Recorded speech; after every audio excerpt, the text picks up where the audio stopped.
by his parents, Brandon and Sheila Cruz, and brother, Jace. After high school, Porter plans to continue his academic development by attending Rose State College before transferring to a university and eventually pursuing a doctorate in physical therapy degree. Good evening, ladies and gentlemen, and welcome to Carl Albert Titan Stadium, where tonight the Carl Albert Titans are celebrating their senior night as you see them line up here on the field. And we have several seniors to honor this evening: Mason Avery, Alex Cavazos, Porter Cruz, Jordan Hawkins, Peyton Lockridge, Jason Purcell, and Carson Ring. And we are excited to be here for this senior night celebration. Let's start out with number 3, Mason Avery, our first senior. Mason is being escorted by his parents, Ted and Robin Avery, grandmother Patty Avery, and grandfather Rodney Walker. After high school, Mason plans to attend Barton Community College to play baseball and major in business. Mason's favorite memory as a Titan baseball player is getting the win against Owasso his sophomore year. Then we have number 2, Alex Cavazos. Alex is being escorted by his parents, Ramon and Tarina Cavazos, and sisters Isabella, Gabriella, and Maribel. After high school, Alex plans on attending Rose State College to start his educational journey towards his master's in sports medicine and physical therapy. His favorite Titan baseball memory, spending the last 4 years with his closest friends, playing baseball and hacky sack. Our third senior this evening is number 32, Porter Cruz. Porter is being escorted by his parents, Brandon and Sheila Cruz, and brother Jace. After high school, Porter plans to continue his academic development by attending Rose State College before transferring to a university and eventually pursuing a Doctor of Physical Therapy degree. Porter is a recipient of the Rose State President's Leadership Scholarship. His favorite Titan baseball memory is winning the Red versus Gray Wars this year. And then we have number 9, Jordan Hawkins. Jordan is being escorted by his dad, Brandon Hawkins, mom, Keisha Hawkins, and sister Bree and Harper.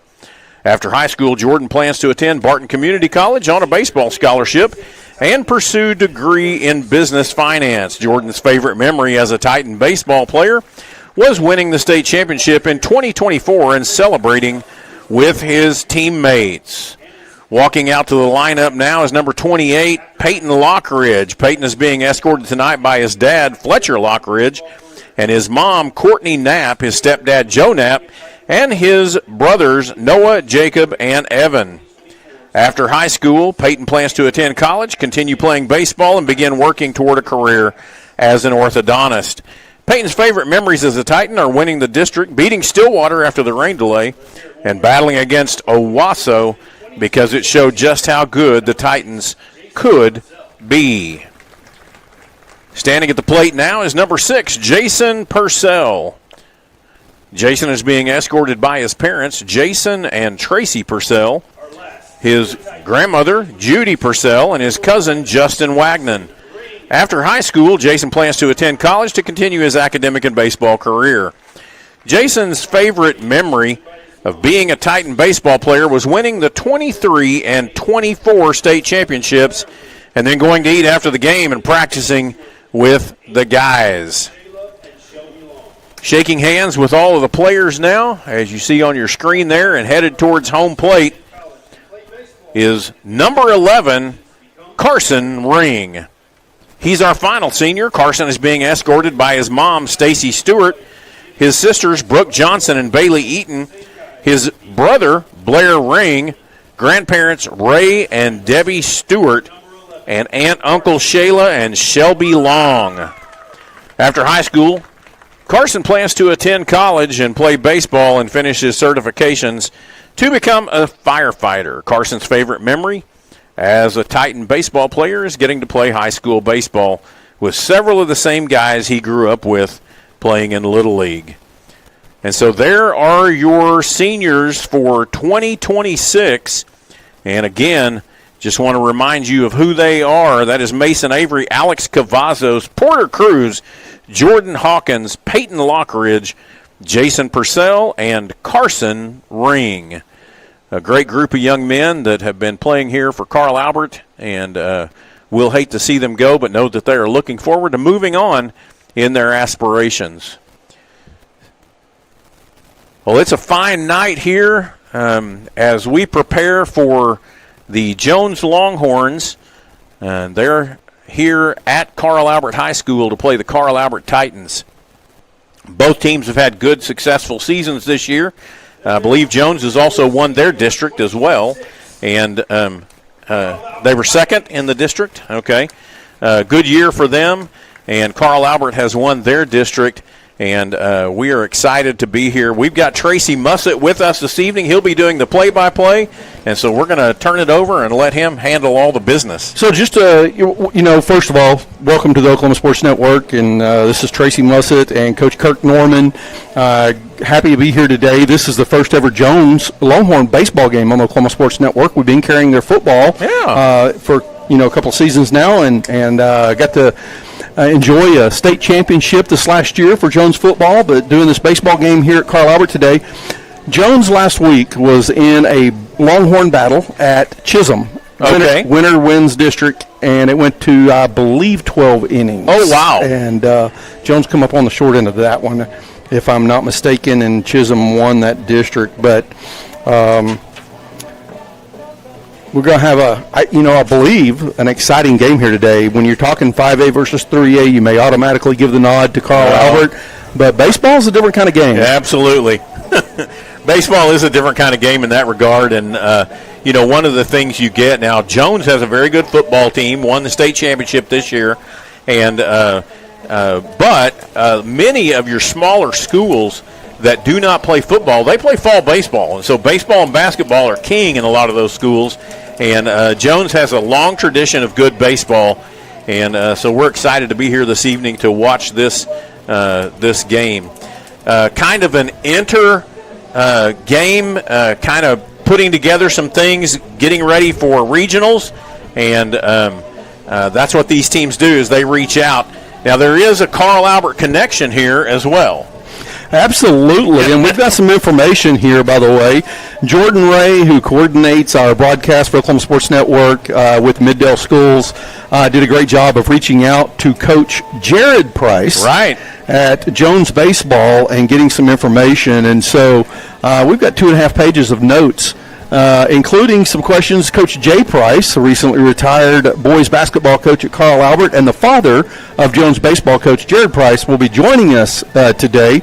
And so we've got some information here, some information on Jared, and we'll be talking about that throughout the game as well. Absolutely. Jared was a standout baseball player, standout basketball player for the Carl Albert Titans, and went on, played a little minor league ball, and is now over at Jones as the head coach over there. Graduated the same year as my son, and so they are both in the coaching profession now, one at Jones and Josh here at Carl Albert, head coach of swim. So interesting change. Just last week we were doing ball games here at Carl Albert, Kirk, and we were in hoodies. Yes, that's correct. And my eyes are burning because of the sweat that's running into them here today. So as is the case with spring baseball in Oklahoma, be prepared for any kind of weather. Right. The wind did change a little bit ahead of schedule. We thought we were going to have a little bit of a breeze out of the southwest. The wind has actually switched, and it's already coming out of the north again. And so we've got a crosswind that is going right to left on your television screen, and sometimes blowing straight in out of center field, which is what it's doing right this minute. And so that's a northwest wind blowing to the southeast. And it's going to be a little difficult to get balls to fly out of here, but the wind is not a factor necessarily today. It's a light breeze, 12 to 15 miles an hour. So we have a 5:30 scheduled start following these senior night activities. I've got a feeling we're going to start a little bit early. We need to take care of some business real quick on the Oklahoma Sports Network.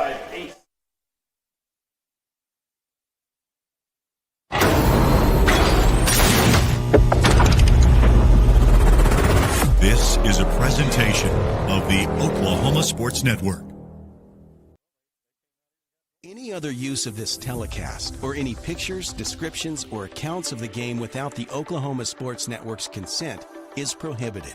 It may not be reproduced or retransmitted in any form, and the accounts and descriptions of this game may not be used without express written consent.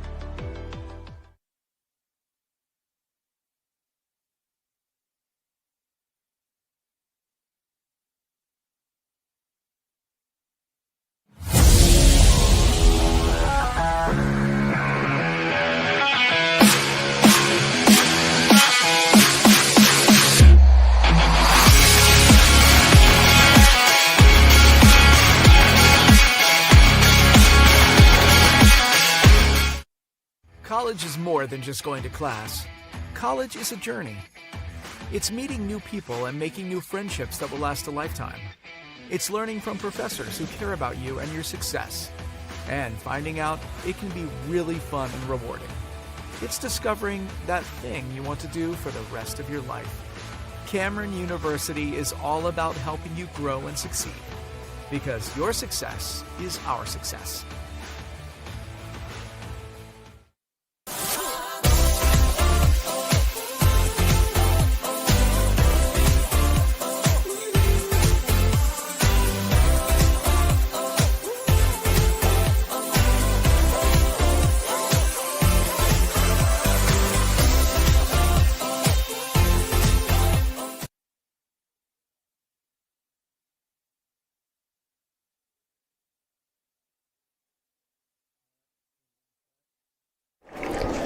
Oklahoma Sports Network, Tracy Mussick, Coach Kirk Norman back at Bill Tipton Field, Carl Albert High School, Midwest City, Oklahoma, where the Carl Albert Titans are hosting the Jones Longhorns in a high school baseball game. As I believe we're going to have some frequent flyovers from some fighter jets in and out of Tinker. Been going on for some time here today, and it's a beautiful sound, but you also may be picking it up there on the stream. I'm not sure if you can hear it the way I can, but it's pretty loud. Pretty loud.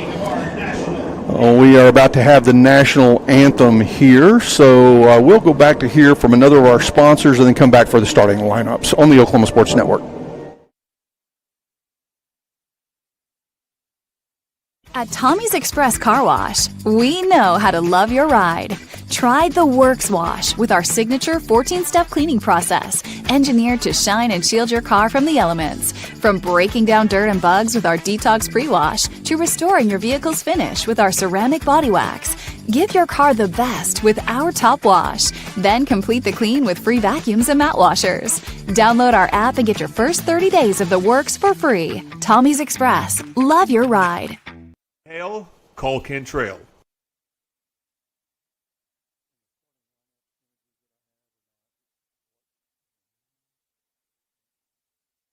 Your home isn't just where you live, it's where you thrive. Elevate it with a roof that reflects your standards. At Cantrell Roofing, we deliver efficiency and high-quality installations. Our A-plus BBB certified team performs the highest level of craftsmanship, and our in-house insurance adjuster handles claims fast and stress-free. Backed by 30 years of experience, our 5-star Google rating reflects the trust we've earned. The better your roof is built, the better it holds up in the Oklahoma weather. Give us a call today to schedule your free inspection.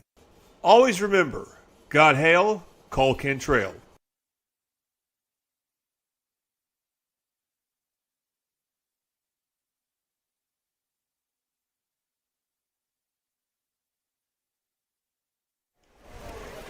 Oklahoma Sports Network, Tracy Mussick, Coach Kirk Norman back at Bill Tipton Field, Carl Albert High School. We're about ready for the opening pitch of the game here. Carl Albert hosting the Jones Longhorns. Our starting lineups brought to you by the Eastside Church of Christ, located at 916 South Douglas Boulevard. The Eastside Church of Christ invites you, and I'm going to say we, folks, because I'm one of the ministers there, and we invite you to come and join us as we strive to share the love of Jesus by serving our community. We invite you to come join us if you are community-minded. We obviously want to share Jesus with you. We want to teach you about the Bible, about our beliefs, our faith, but we invite you to come join us just in service as well. And we believe that's the best way to show the love of Christ is by taking care of others. The Eastside Church of Christ, 916 South Douglas Boulevard in Midwest City. You can visit our website to find out more about us at ECOC, as in Eastside Church of Christ, ECOC.church. Our starting lineups will begin with the field for Carl Albert. And for the Titans out in the field, and I am going to have a real hard time reading that. I thought I'd be doing better with it, but Here they are. all right. Thank you very much, Coach. I don't know where Lane and Carson are. All right. It looks like we have, I've got Lane Sexton at shortstop. So on the mound today, Jason Purcell pitching for the Carl Albert Titans. Behind the plate is Mason Avery. At first base is Carson Ring. Second base is Peyton Reed. Third base is Jordan Hawkins. Shortstop is Lane Sexton. Out in left field is Peyton Lockridge. In center field is Jackson Webster, and a right fielder is Porter Cruz. The batting lineup for the Jones Longhorns. And we are going to begin. Jones Longhorns is going to be a leadoff batter is Jet Rogers, the third baseman, followed up by Nash Pinto, who will be playing shortstop, and then Luke DeBusk, the catcher, will be in the 3-hole, and batting cleanup is a center fielder, Drew Thomas, followed by Rojas, Jones, Mendoza, Guthrie, and Taylor. All right. Take a quick look at that Jones batting lineup real quick. 2-2 is the count now. I got 2 foul balls and 2 just a little outside. And so that's where we are. 5th pitch of the evening.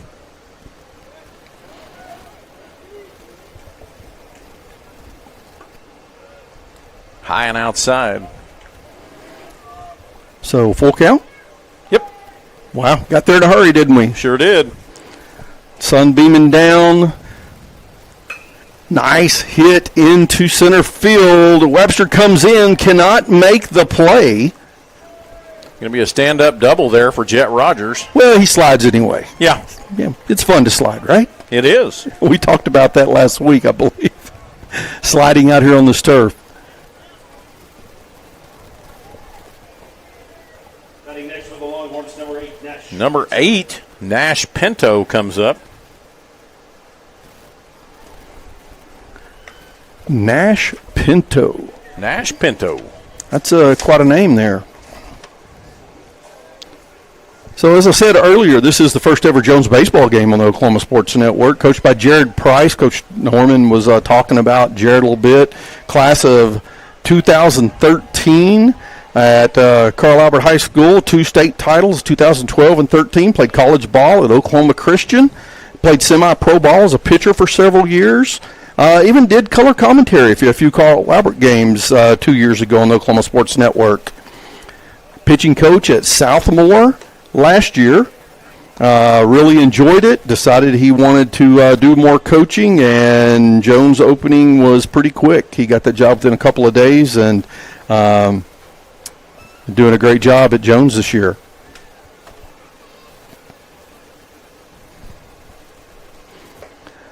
That pitch just catches the outside corner. Brings the count 1-2 now. 2 strikes here on Nash Pinto. So he's going to be looking to battle here at the plate. No outs. We're just underway here with the second batter. Got that runner out at second base. Nice hit into left field. That was going to get down as well.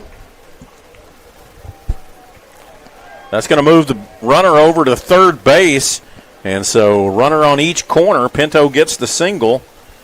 And that's going to move Rogers on over to third. Runners at the corners with no outs to begin the ball game. A great start for the Jones Longhorns. Brings Luke DeBusk to the plate. That is correct. Luke was our defensive player of the year, I believe, for the Oklahoma Sports Network in football this last year. He is the catcher here for Jones this evening. Again, runners at the corners, no outs, outside pitch. This is the same plate umpire we had last week that was pretty generous on that outside corner, and yep. I would say he's consistent. Yes, consistent week to week even. Yes, yeah. That's pretty impressive, actually. That one was right down the middle, and DeBusk just was watching that all the way.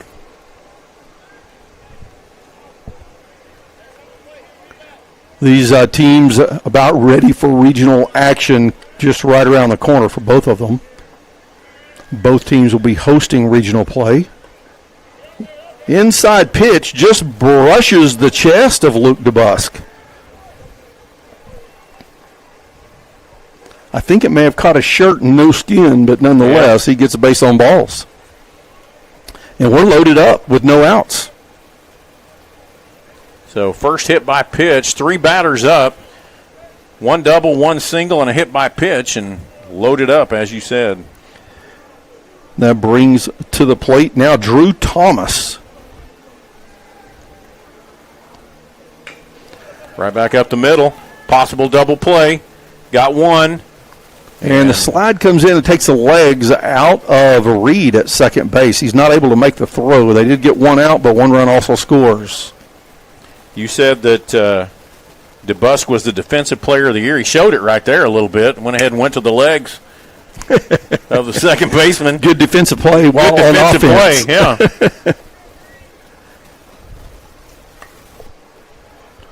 See if we can get our score bug updated real quick. We got runners at the corners again. Now we have a 1 out and 1 run scored. Now batting is number 2, Jose Rojas.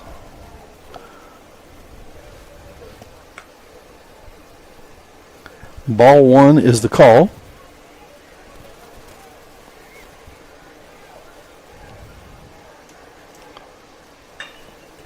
Fly ball, hit into right field. Catchable after a drop back, and run will score from third. That's going to be the RBI there for Rojas.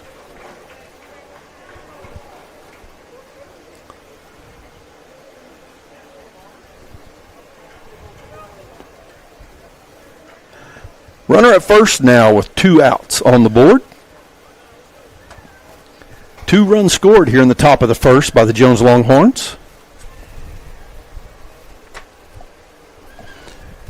And now at the plate is number 4, Cooper Jones. Jones gets this one out into shallow left center for another base hit. Runners at first and second.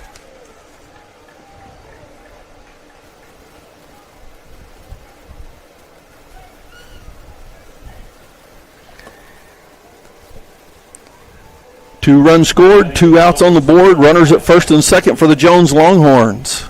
They're putting the bat to the ball. I mean, that's what you got to do. Base hit scores runs. Yeah, and it's those balls have not been the one that Webster made a play on would have been a highlight catch if he had made it. Another ball hit, this one going to center field playable, and Jackson Webster makes the catch for the 3rd out, but Jones gets some damage in the first, scoring 2 runs on the Carl Albert Titans.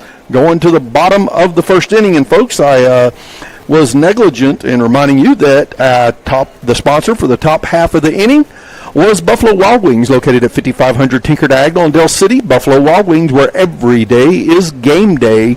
And I'll throw out there once again, they've got a couple of new sauces they dropped a couple of weeks ago. One of them is called the Sweet Chili Crisp, and it's among my new favorites there, the Sweet Chili Crisp. Try it out at Buffalo Wild Wings.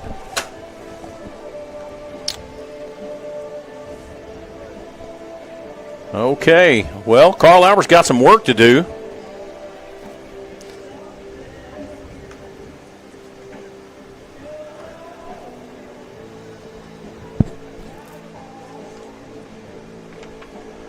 We are in the bottom of the first, and if we look at the field, again, our starting lineups brought to you by the Eastside Church of Christ, located at 916 South Douglas Boulevard in Midwest City.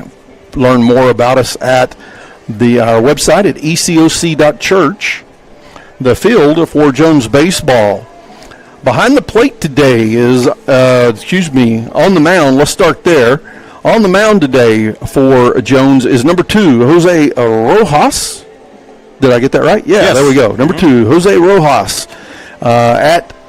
Catcher is number 24, Luke DeBusk. At first base is number 35, Jack Mendoza.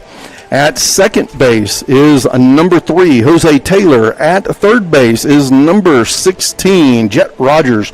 Shortstop is number 8, Nash Pinto. Left field, number 4, Cooper Jones. Center field, number 10, Drew Thomas.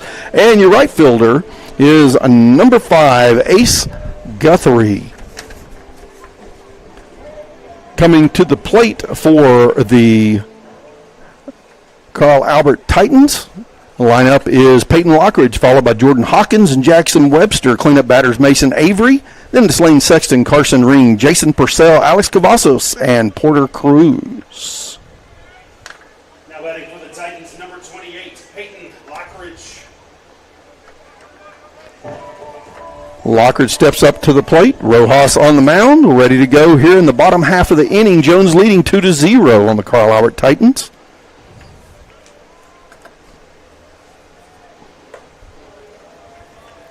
Pretty good looking pitch, but a ball is called. Maybe a little high.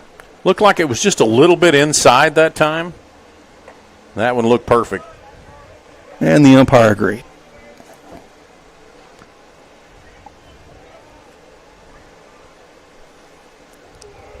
One and one the count, no outs.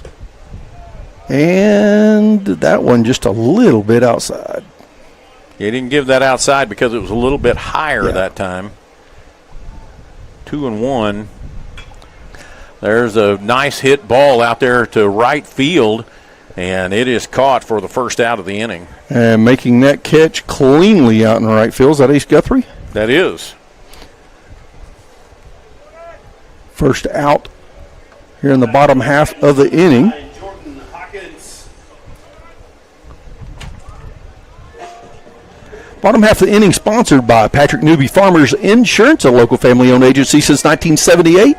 You scan the QR code up in the upper right-hand corner of the screen or give them a call at 405-733-7671 for a free quote. Patrick Newby Farmers Insurance. First pitch high and outside to Hawkins. Hawkins, of course, batting from the left side. And that is a A-grade lawn care foul ball. Choose A-grade for a lawn above the rest. That's our first foul ball of the game. Actually, we had a couple on the first batter, but we just missed it. That's what we were doing starting lineup. That's still. right. Yep. 2 balls and 1 strike with that long foul ball. No runners on, 1 out on the board. That was a little low. Brings up a hitter's count here, 3-1.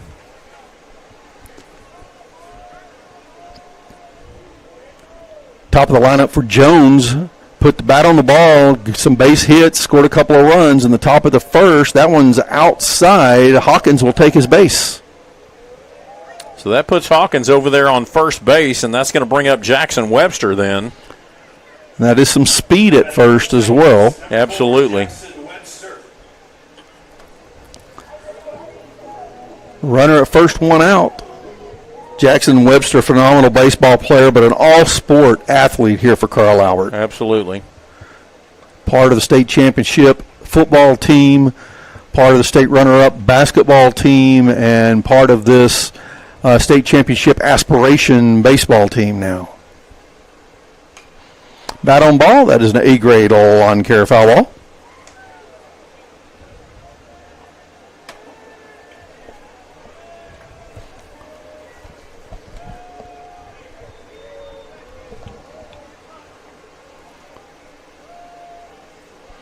Webster showing bunt.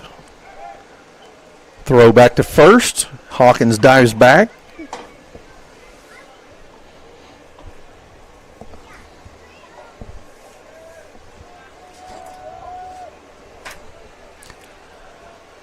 First baseman for Jones is Jack Mendoza. Phenomenal offensive lineman for the Jones football team. Saw him take a ball on what was an interesting little trick play and carry one in for a touchdown this last year. Ground ball right back to Mendoza at first for out number 2. Hawkins advances to second.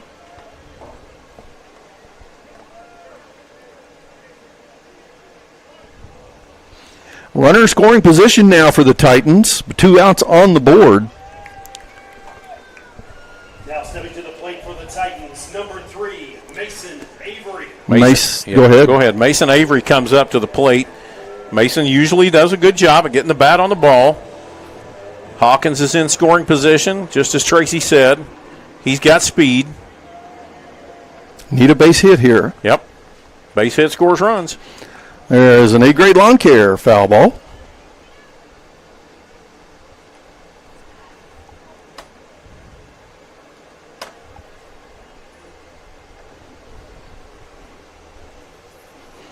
Talking to Jordan the other day, A-grade lawn care takes care of his lawn for That's him. right. So, That's what he said. yeah.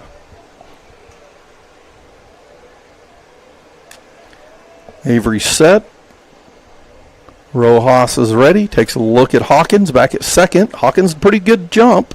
Heads back to second. And there's that outside corner again. Strike 2.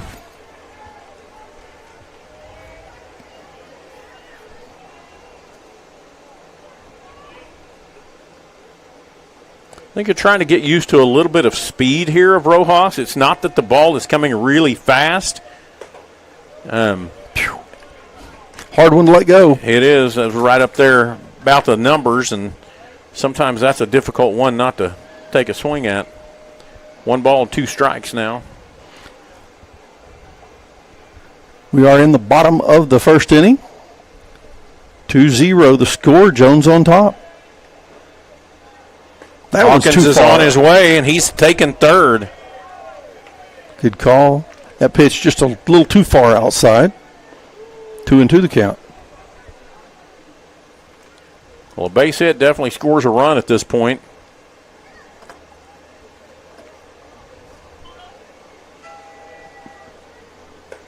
That one gets too. Oh, run that boy. That one looked like it was outside, but it was not. And Tracy and I both thought, whoa. Yeah, I thought that one was well outside. Yep. But that corner is there for this umpire. The pitchers know it. The batters should know it as well. Yep. After 1, the Jones Longhorns lead the Carl Albert Titans 2-0. We're going to take a break here on the Oklahoma Sports Network. College is more than just going to class. College is a journey. It's meeting new people and making new friendships that will last a lifetime. It's learning from professors who care about you and your success. And finding out it can be really fun and rewarding. It's discovering that thing you want to do for the rest of your life. Cameron University is all about helping you grow and succeed. Because your success is our success.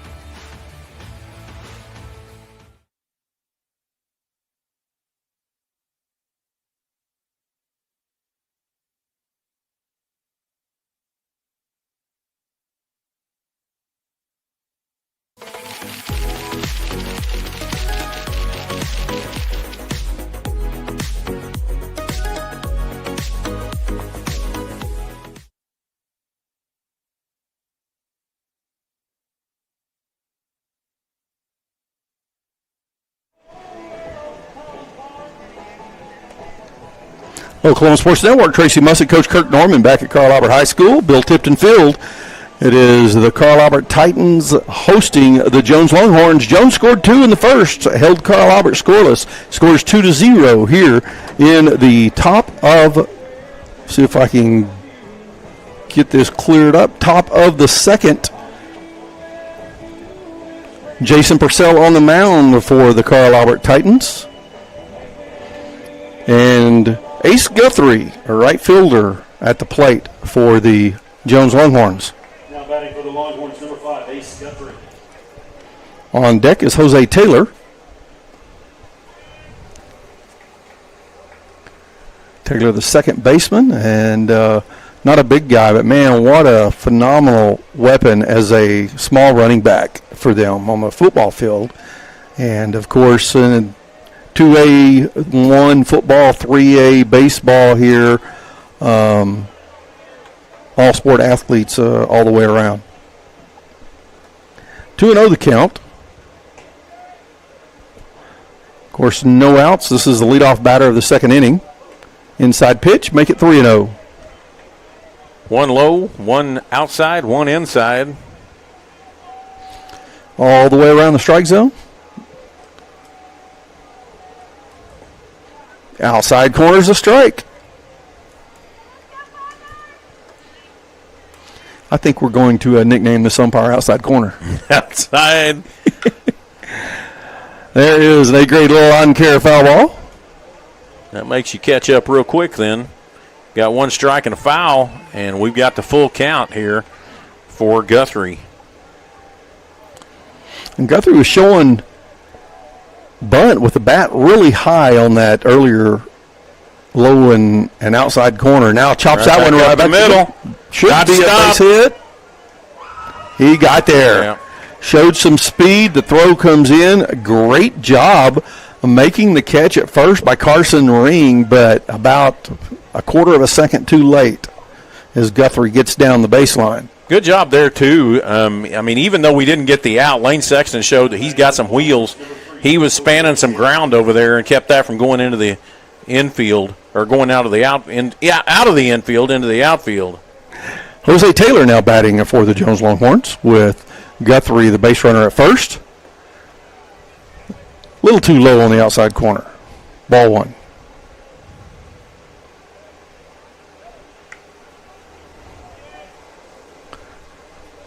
Two-0 lead for Jones.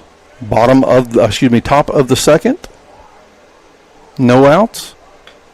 But goes foul. That is A-grade lawn care. Choose A-grade lawn care for a lawn above the rest.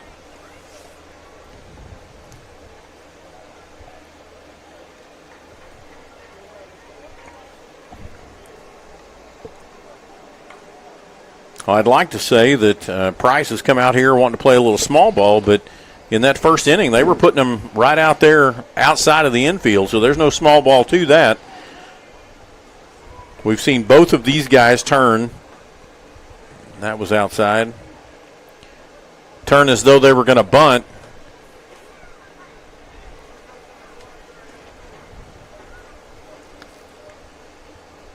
Taylor takes his time, taking a sign from Coach Price over in the third base coach's box.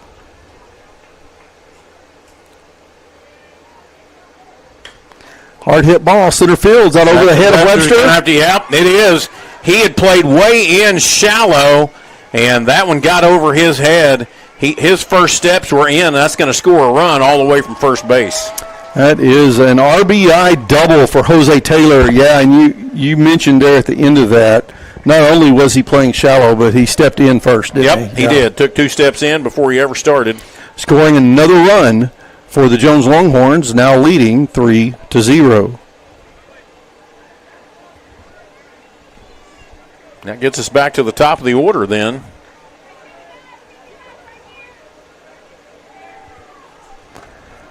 Scoreboard's updated. Runner at second base, no outs. And at the top of the lineup with Jet Rogers. Got Nash Pinto on deck. Ball one. Nice hit over there to the right side, just over the first baseman. That's going to go all the way to the wall. That's going to score another run. Is this an RBI triple? And he's going to make it all the way around. The throw is there, and he is tagged out. So he makes a round second. The throw comes from right field all the way to third base. No cutoff man on that throw, was there? No. What a throw coming in. No, yes, there was. Oh, was there a cutoff? Okay. Okay. Shortstop, yeah. Okay. I missed that. I turned around and looked at third and missed the cutoff. Thought it came all the way from right field. So one out, but another run scores as Jones is now up 4-0.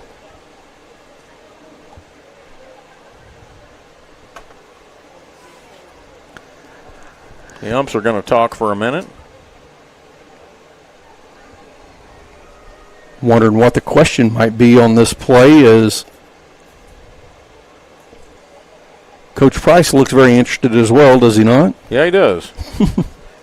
Kind of wondering if there's a chance that the only reason I can think that they would even have a question is if a guy actually missed a base on his way around. Gotcha.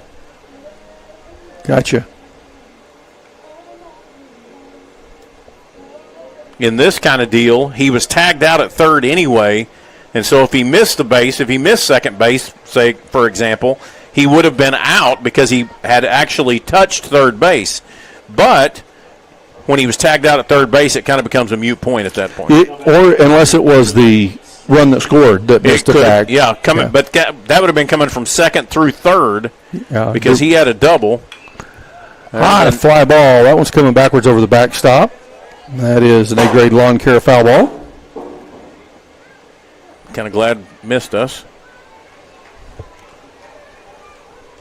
Yeah, in the end, the umpires made no change to the expected outcome of the play. The score is 4-0, 1 out on the board, no base runners on, and the count now is 0-1. Nash Pino, the shortstop. Luke DeBusk on deck, and the count's 1-1 to Pinto.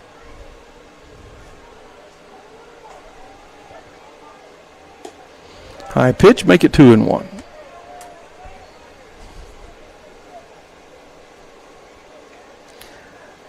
Six base hits by Jones already.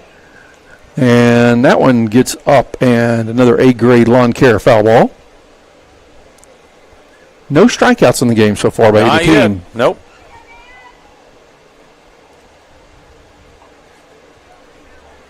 Two and two the count with 1 out. Whoa. The ball had a little movement on it. Yep. Coming inside out. Count is full.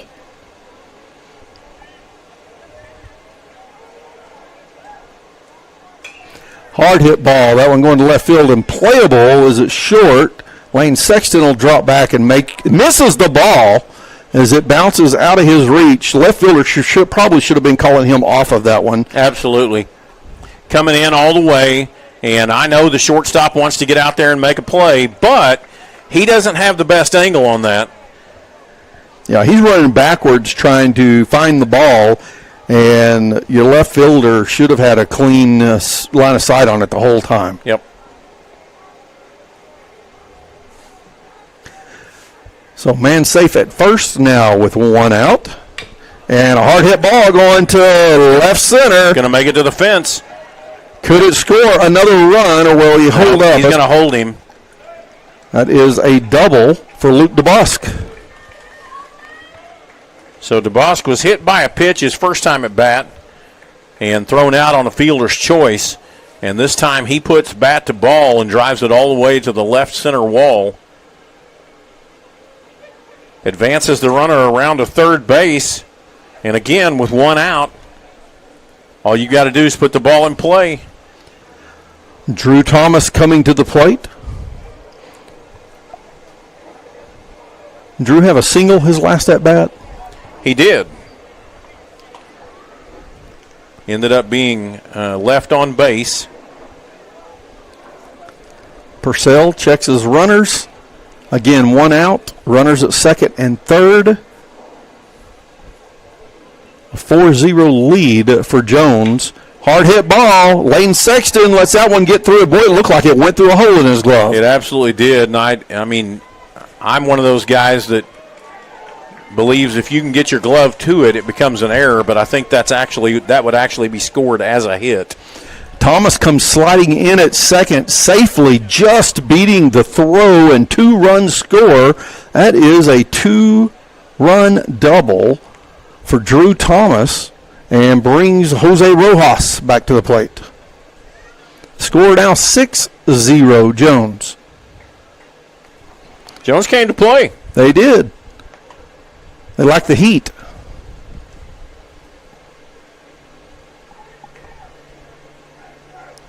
Three runs scored in this inning. Swing and a miss by Rojas. May have just tipped that one. I barely did if he made any contact.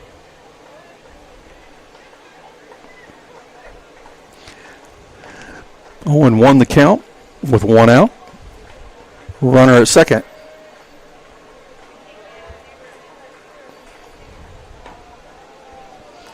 Pitch outside, 1-1.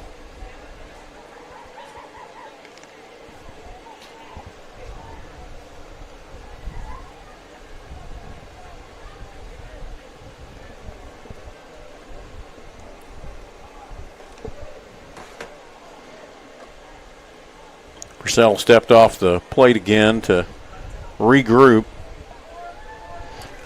Top half of the inning brought to you by Buffalo Wild Wings. Buffalo Wild Wings, where every day is game day. Another base hit. That one going in the gap. That is advancing Thomas to third. Rojas safely at first. Runners at the corners with one out. It's going to bring up Cooper Jones. He had a single his last time at bat.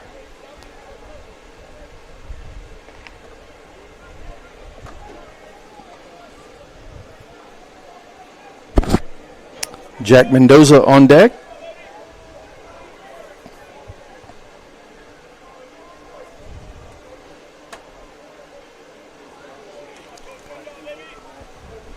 Purcell set, delivers, bunt shown, strike. Got him in a rundown here at home, and they're going to give it to him. Wow. Waited a long time to make the throw to third. He was about 3/4 of the way down the baseline already, and then Hawkins just had to hold up and let him go. Good base running by Jones.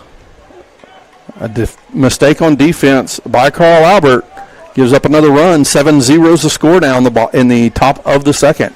Yep, Cooper Jones turned like they were going to pull the squeeze play, and that got Thomas all the way down, and then really just a little bit of a mistake on Mason Avery to go ahead and throw it to third because he was way too far down. Avery should have approached and let the first baseman come down or the pitcher. And when he made that throw, Thomas was far enough down, there was nothing you could do about it. Jones swinging a miss for strike two. 0-2 the count.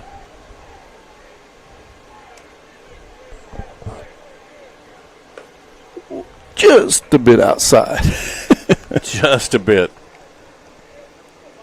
Purcell has struggled a little bit with his control, and yet he puts enough over the plate that they're being able to, put the bat on the ball and just keep passing the bat. That one was tipped. That is an A-grade lawn care foul ball. 1-2 the count remains. Still just one out, and the Longhorns have put up 5 here in the top of the second. Coach Whiteley giving Purcell a lot of leash here late in the season. He did it also against Noble this last week. Gave Purcell a long leash in that game as well. Yep, he did. Trying to let him get some experience, badly needed experience as this team goes deeper into or gets ready to make the playoff run, I should say.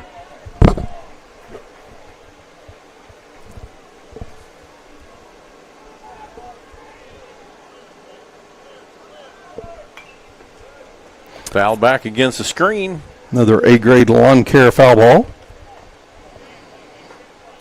First time Purcell has been ahead of a batter in a while. 1 ball, 2 strikes.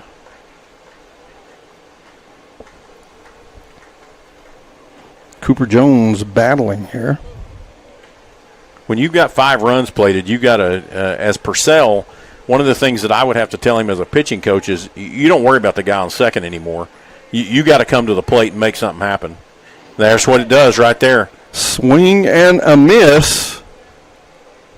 And got a rundown between second and third. A base running mistake there on I guess that was a hit and run, and just found himself in trouble on the dropped third strike. So Coot Jones advances to first on the dropped pitch. That's right. But instead of making the throw to first for what would have seemed the easy out there, what turned out to be the smart play for Carl Albert, they got the lead runner. That's right. Take out the lead runner, get to your 2 outs, and it's a fielder's choice that puts him on first.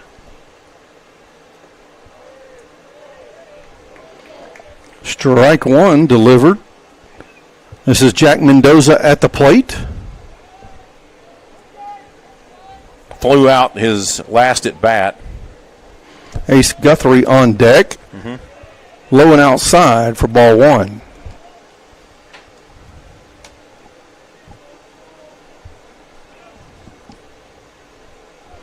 That fly out last time might have been a sacrifice fly. I don't recall for sure. With as many runs as they scored. That was the end of the inning, so no. Okay. Yeah. 2-1 the count now. with 2 outs on the board and a runner at first base. Top of the second inning.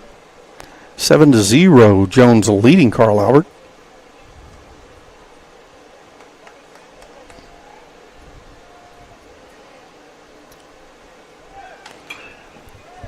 Runner's on his way, but we have an A-grade lawn care foul ball.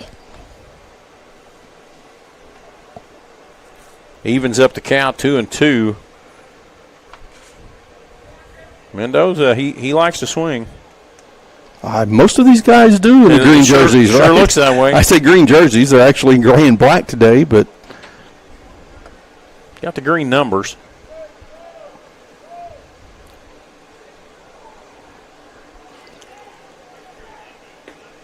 a little too far outside on that one, and the count's full. Full count, 2 outs, runner at first. 8 hits given up today, scoring 7 runs by this Carl Albert defense.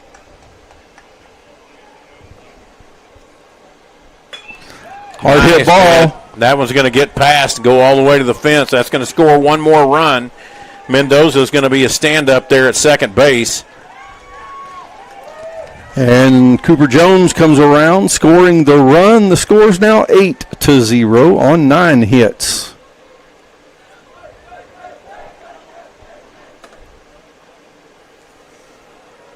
So we've batted all the way around. Ace Guthrie, who started off this inning with a single, has come back to the plate now.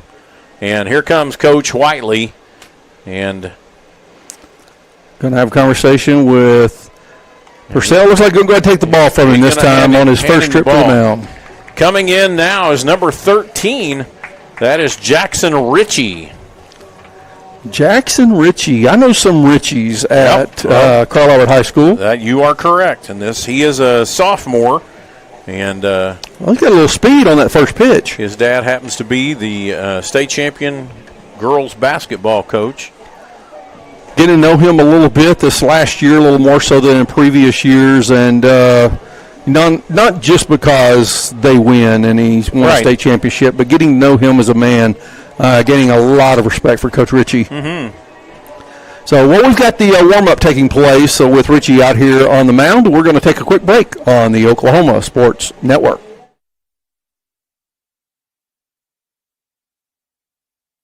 At Tommy's Express Car Wash, we know how to love your ride. Try the Works Wash with our signature 14-step cleaning process, engineered to shine and shield your car from the elements. From breaking down dirt and bugs with our Detox Pre-Wash to restoring your vehicle's finish with our ceramic body wax. Give your car the best with our Top Wash. Then complete the clean with free vacuums and mat washers. Download our app and get your first 30 days of the Works for free. Tommy's Express. Love your ride.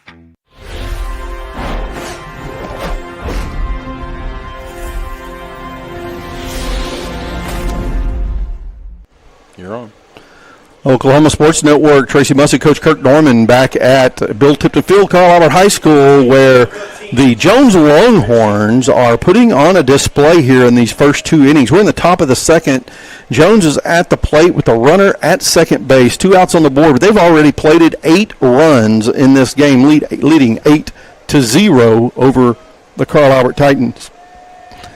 New pitcher just took the mound for Carl Albert. Jason Purcell started the game, but now out on the mound, Jackson Ritchie. And at the plate for Jones is Ace Guthrie. Mm-hmm. Guthrie, a freshman. He played backup quarterback for the Jones football team this past year. Also got a lot done on defense and a little receiver at time. Kind of moved him around the field at some different places. Good athlete.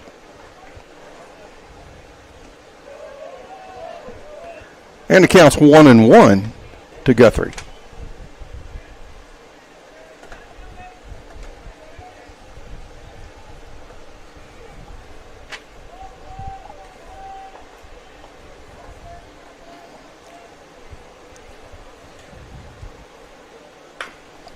I was going to stay foul. A grade lawn care foul ball down the third base line. Good job over there by Jared Price. He barehanded that ball coming at him.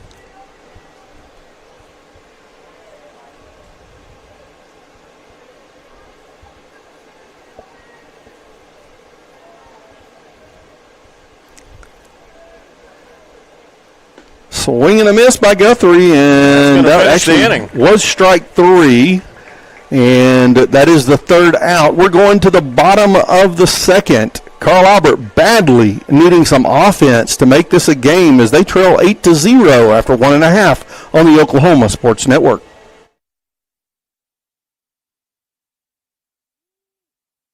Your home isn't just where you live, it's where you thrive. Elevate it with a roof that reflects your standards. At Cantrell Roofing, we deliver efficiency and high-quality installations. Our A-plus BBB certified team performs the highest level of craftsmanship, and our in-house insurance adjuster handles claims fast and stress-free. Backed by 30 years of experience, our 5-star Google rating reflects the trust we've earned. The better your roof is built, the better it holds up in the Oklahoma weather. Give us a call today to schedule your free inspection.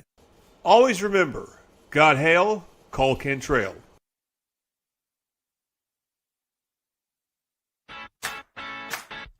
Download our free apps on Apple and Android devices.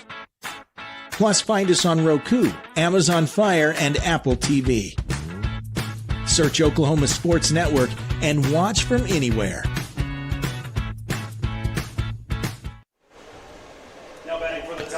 Oklahoma Sports Network, Tracy Mussick, Coach Kirk Norman back at Bill Tipton Field, Carl Albert High School. Bottom of the second inning, bottom half of the inning brought to you by Patrick Newby Farmers Insurance, a family-owned agency since 1978. Scan the QR code in the upper right corner of the screen or give them a call at 405-733-7671 for a free quote. 8-0 the score. Jones Longhorns, 9 hits, 8 runs, and the first 2 innings were in the bottom of the second. Carl Albert at the plate. And batting for Carl Albert is that Lane Sexton out there. Sexton. Sexton hits the A-grade lawn care foul ball. He has 2 strikes on his count now.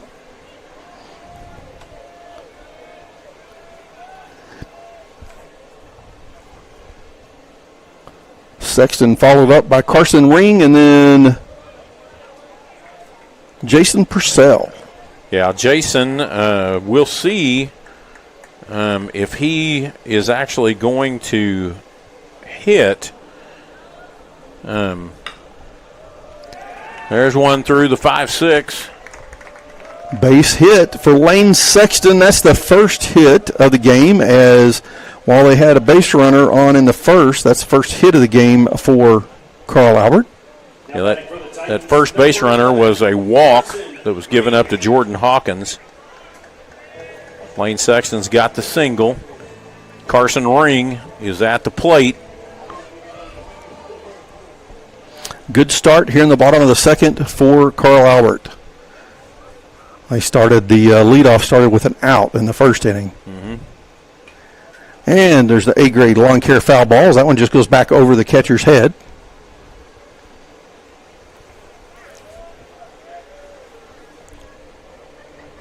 Carson Ring, your first baseman for the Carl Albert Titans.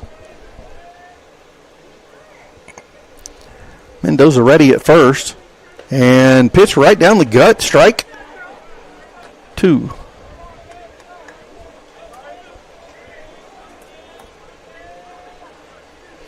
On to the count. No outs. Runner at first. There's a pickoff throw, but Sexton gets back no problem. Throw is high. Pretty common for us to see the flags taking the wind out toward center or right center field. That ball is going to get over the head of third baseman, and we've got runners at first and second. Nice little bloop ball, but we'll take it. That single is what we need. Again, I'm always saying it, and I know it sounds really cliche, but base hits score runs, and that's what we've got. Jason Purcell comes to the plate now, and he should have a little bit of a chip on his shoulder. Just a little bit. I would. Just a little bit. He was the starting pitcher in the ball game. Went 1 2/3, 9 hits, and 8 runs. So here he is to bat. Showing bunt. Runners at first and second, no outs. Rojas steps back off the mound. As I was saying, it's common for us to see the flags blowing to center, right center field here at Bill Tipton Field, but they're really blowing toward the left field corner and sometimes even in toward the outfield today as the wind's coming more out of the north. Purcell pulls the bat back, throw to third, and that's going to be an out at third. Yep. See if we can see the Triple Elite screen printing instant replay on this play. And there is your Triple Elite screen printing instant replay. Triple Elite screen printing, I remind you that they have world-class designs and hot new styles. And do we call that a base running mistake or just a really good defensive play by Jones? I think it was just a good defensive play. I mean, he was told to move, so if it's a base running mistake, it's going to be called on Coach Whiteley at that point because he's the one that told him to go. They had a little hit and run on, and 1-0 the count to Purcell with a runner at second, 1 out. Oh, boy, that pitch looked a little so low from here. I thought it was going to burn his shoestrings off. But it's called a strike, 1-1 the count. Yeah, it doesn't matter what I thought it was going to call. It's what that guy down there says it is. Purcell's there in the batter's box thinking, man, I could have pitched him down there. 1-1 the count with 1 out and runner at second. And he shows swing, holds up. Third base umpire. 2 balls and 1. Says no swing. 2-1 the count.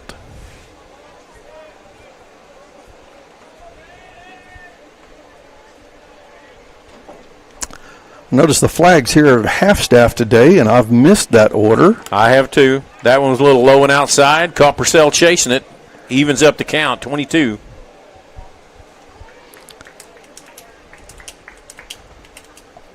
Ring would really appreciate Purcell putting bat on ball here. Absolutely.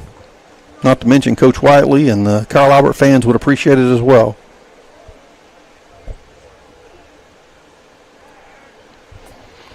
Rojas steps back. Ring gets back to second.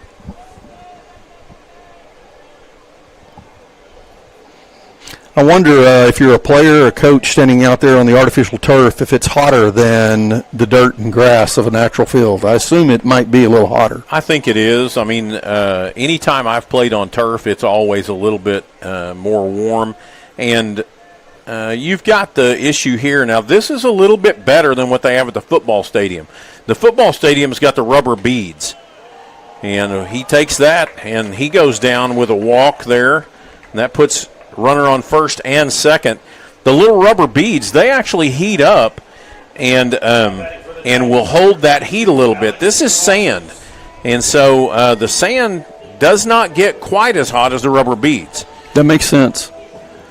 Purcell takes that pitch, and it was a low outside pitch. And having experienced this umpire,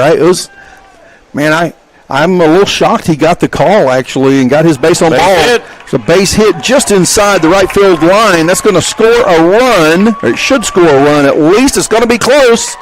And Ring scores the first run for Carl Albert.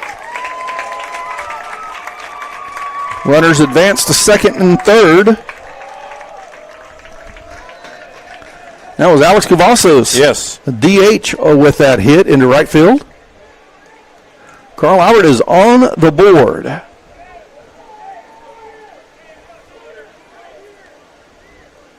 Porter Cruz now. Now batting for the Titans, number 32, Porter Cruz. Score is now 8-1. We are in the bottom of the second with a 1 out on the board and 2 runners in scoring position for Cruz, who takes first pitch. What was the call on that pitch? That was a ball. Thank you. There's a strike. A great lawn care foul ball results in strike 1.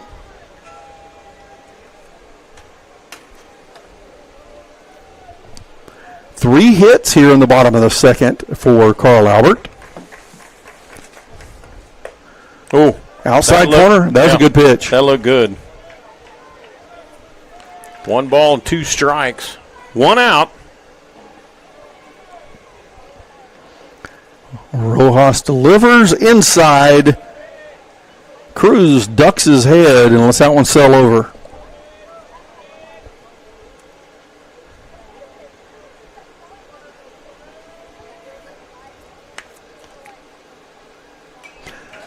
A great lawn care foul ball as he slams that one into the backstop. Count still 2-2. Yes, it is. Sun's starting to come down at an angle where it's going to be blinding for the folks over on the first base line beside the dugout. Outside corner, strike 3. He calls those. Yeah, very consistently. That's the second K now. For the Titans, number 28. Our strikeout sponsor, Patrick Newby, Farmers Insurance. Family-owned agency since 1978. Scan the QR code. That's up in the upper right-hand corner of the screen. Or give them a call, 457-337-6671 for a free quote. Peyton Lockridge back to the top of the lineup. Flew out in the first. That one's going to go back way high over the backstop. A great lawn care foul ball. 8-1 the score. 2 outs on the board now, and the count to Lockridge is 0-1. Runners at second and third. Outside corner. What do you call that? Strike! 0-2 the count to Lockridge. Now, Carl Albert has some experience with this umpire. They ought to know that that's going to be called a strike. And that one gets just a little too far outside, and Lockridge was really tempted to chase it. Yep. Well, you get burned me once, you know. Shame on me. But that time the catcher actually had to get up and move to go get it.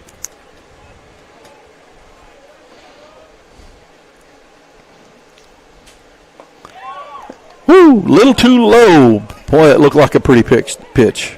2-2 now the count. 2 outs. Lockridge really needs to get on base here. Again, base hit. Don't want to leave 2 runners stranded here in the bottom of the second, trailing 8-1. Hard hit ball right to second base. That fielded by Jose Taylor. The throw comes in, and that is an out. Out number 3, we're going to the third with the Jones Longhorns leading the Carl Albert Titans 8-1 after 2 on the Oklahoma Sports Network. College is more than just going to class. College is a journey. It's meeting new people and making new friendships that will last a lifetime. It's learning from professors who care about you and your success. And finding out it can be really fun and rewarding. It's discovering that thing you want to do for the rest of your life. Cameron University is all about helping you grow and succeed. Because your success is our success. At Tommy's Express Car Wash, we know how to love your ride.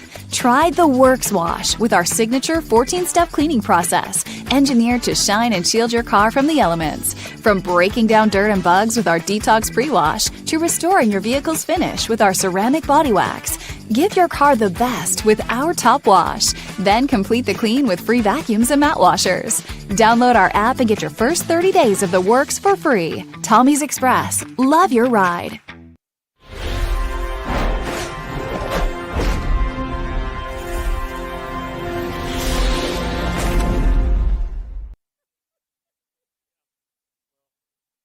Go ahead.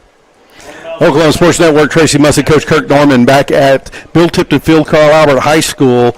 We're in the top of the third inning. Top half of the inning brought to you by Buffalo Wild Wings, located at 5500 Tinker Diagonal in Del City. Buffalo Wild Wings, where every day is game day. Jose Taylor at the plate for the Jones Longhorns, leadoff batter here in the top of the third inning. He fielded that last hit, made the throw over to first for the final out of the inning.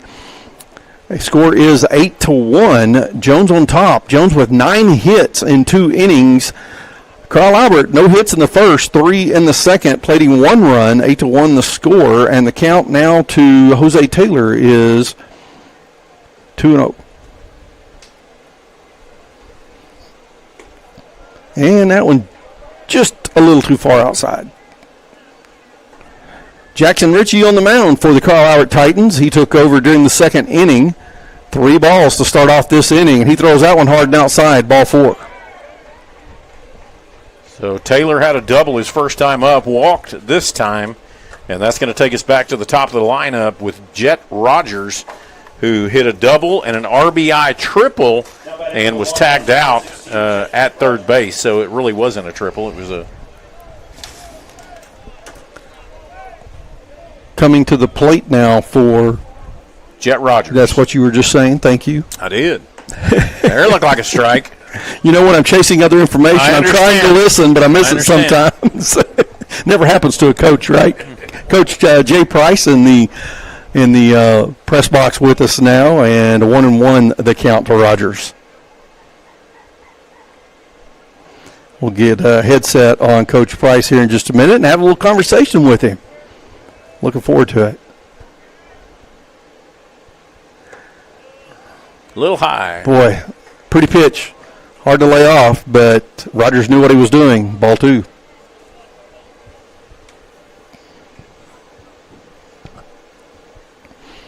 Swing and a miss. 2-2 the count. Got him chasing that one. That one was a little bit outside to him, but definitely got him chasing. There's not such a thing as a little bit outside. Yeah. Not in this Not in this game. Not with this guy. That one, the inside corner. Yeah. He likes the corner on his right. He does like that. He's not real generous with the corner on the left side of the plate, but the right side of the plate, he's real generous. So out number 1. Richie pulls together a strikeout there. Still got a runner on first. And up to the plate now, Nash Pinto has had 2 for 2 day, singles on both hits. Richie DeLure's showing, again, he's got some velocity on his pitches. Ball 1.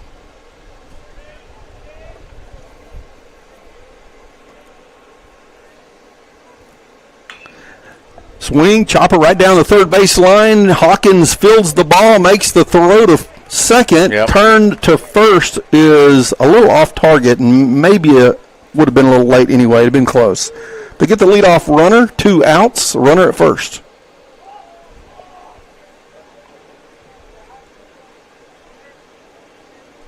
Good job there by Hawkins, and just a little bit off on the throw there.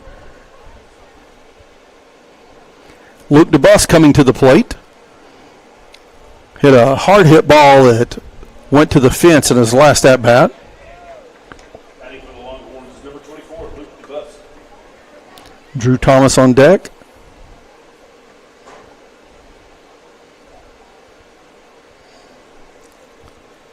Strike 1 to DeBusk, by the way. 0-1 the count with 2 outs.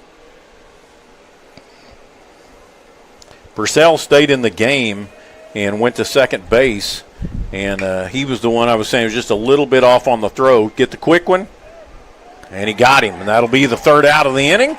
Sexton makes the play on the ground ball, makes the throw to Reed at second, and that is the 3rd out. So for the first inning in the game, Carl, actually not the first inning of the game, but this is the first inning that Carl Albert's not giving up a run. Exactly. So 8-1 the score. We're going to the bottom of the 3rd. We're going to take an opportunity to talk to Coach Jay Price, boys basketball coach, and I hate to even use the word former or retired because it hurts to see Coach Price or to know that he's not going to be down on the sideline with the team this next year. But Coach Price, welcome to the game today. I can, first of all, saying only imagine different emotions. Here you are, Carl Albert. Your son's the head coach at Jones, and so tell me first of all. We'll talk about Jared in just a moment. But man, I don't even know what questions to ask you about basketball. But how many years you coach, and how would you sum up your career? So total years of coaching, 34. Head coach, 31 of those, and of course 23 of them spent here at Carl Albert. I actually had a conversation with somebody about that today, and they were asking, similar question. And I said, well, one of the, you're always pursuing the wins, you're always pursuing a championship and all that kind of stuff, but the bottom line as you're doing that process is building relationships with kids, with their families, with their parents, and later on in life when those kids go on to do something else, because high school basketball doesn't dictate what their life is going to be, but you want to give some principles to them and some things, and you look forward to getting to visit with them and see what things happen in life as you teach them along the way. So those are some things that I've cherished and have really enjoyed reflecting back on over the last few weeks that since I announced my retirement. Well, I will say this is a personal comment. I only have a couple of years' experience with Carl Albert High School since I moved up here to the area and then joined the Oklahoma Sports Network and getting to experience and watch you coach. It has been truly an honor and just so impressed with what you have done, what you stand for, the way you coach. But that also goes for the program as a whole. Yeah. So just I mean all sports here at Carl Albert. What an environment this is. Well, it's a great culture, and that's what I told everybody. I didn't build this. When I got here, there were some things already established, but I feel like the things we did were much in line, and we've continued to dedicate ourselves to those things. Integrity and discipline and doing things the right way. So that part's been great. And I've really enjoyed it, and hopefully that can continue on because hopefully the culture here, the school here is much bigger than me and the time that I've spent here. Hopefully it'll carry on the same way. So do you have some big activity that's planned for retirement?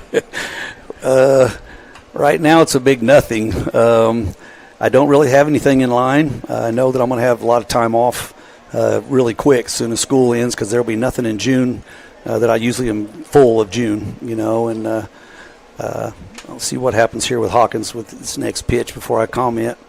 Oh, off the foot. That's not good. He already had a bad foot coming out of basketball, so that doesn't help much. But no, I don't have anything lined up particularly. I'm just looking forward to some time off and kind of relaxing a little bit and then kind of taking a look and see what comes next, So going to some Jones baseball games recently? Absolutely. Yeah, I've been to several. Yeah. So in a game like this, who do you cheer for? Well, I mean, I gotta. If I'm going to be honest, I'm cheering for the Jones Longhorns. So how does that feel? It's not so hard. I mean, knowing who's over there coaching, it doesn't make it too hard. But I think he's going to take his pitcher out right here because he's on a pitch count today, and he's only going to get a few innings because they got to have him ready for next week for regionals. But man, I tell you what, it's been so fun to watch Jared take that program over, and even the pains of it. I mean, you look at their record, and it doesn't look real impressive, but he and I have had lots of conversations about that. They've lost 7 of their games have been by 1 run.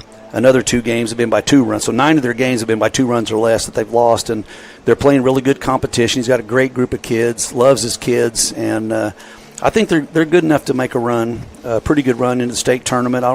I haven't seen some of the other ones, but I'm really it's been a lot of fun just to sit in the stands and watch and, not be down on the sidelines grinding it out and trying to figure things out, just watching him do his thing. And he's experiencing a lot. He's learning a lot this first year, which, I can reflect back on those days when I started coaching as well. But this is pretty cool today. I mean, you're talking about Jared.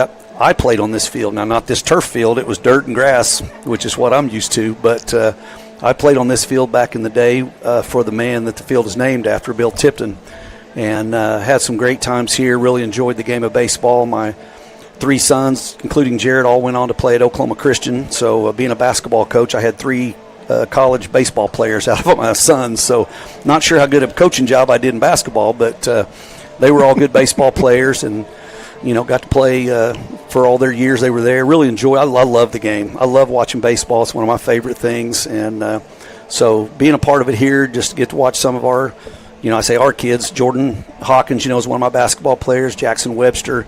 I know Joaquin comes in and hits some and plays a little bit. Wyatt Cordray, those are all basketball kids. So it's cool to get to see them out here as well. But yeah, it's been a lot of fun to see Jared take the program over, his excitement, and just watching him build his relationships with some of these kids and seeing how it pans out. So looks like Webb's coming up right now here. Hawkins, I think, got called out on strikes on that last. He did on that last at bat. So we'll see what Webby's got to do here.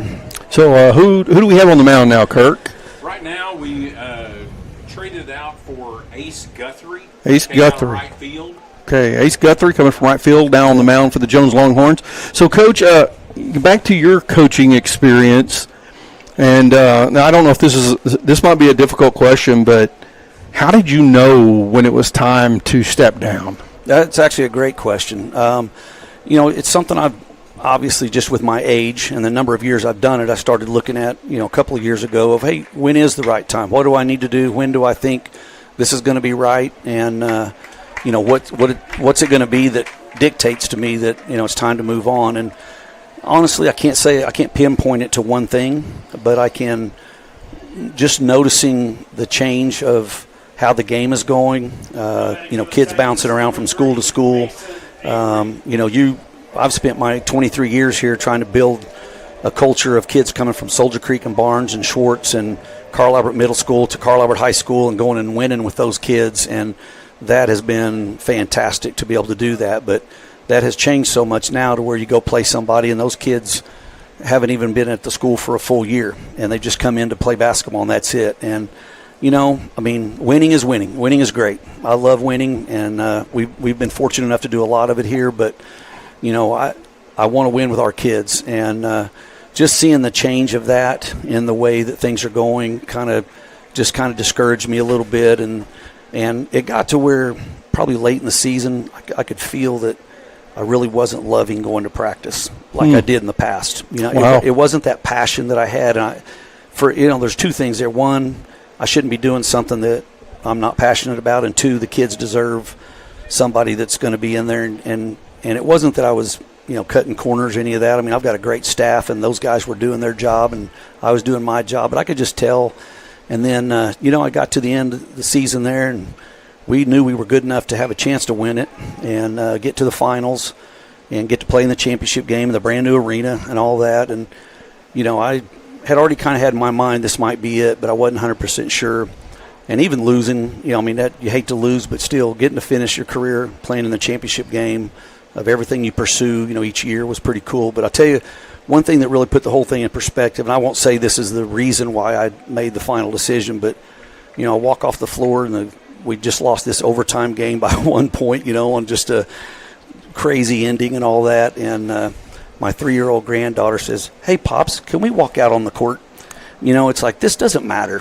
How really important is this? And I said, heck yeah, come on, let's go walk out on the court. And so we took a little stroll out on the court, and then, we don't know if that's a strike or a ball, do we? Well, if it's anywhere close to the outside corner on that right side, it's a strike. Those left-handed batters, they could get hit in the hip over there, and it'd be a strike. They need to watch out. So this is the same umpire we had last week. It was the same way. He's consistent from game to game. I see. Oh, he just got doubled off. A check swing, pop fly to first base. The runner was going. Wow.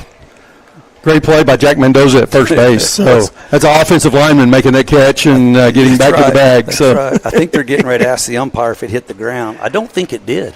No, I think I think he got his glove underneath it. If it hit the ground, it might have been right in front of the bat and bounced. Right. I mean, that's a possibility because it was a really low swing.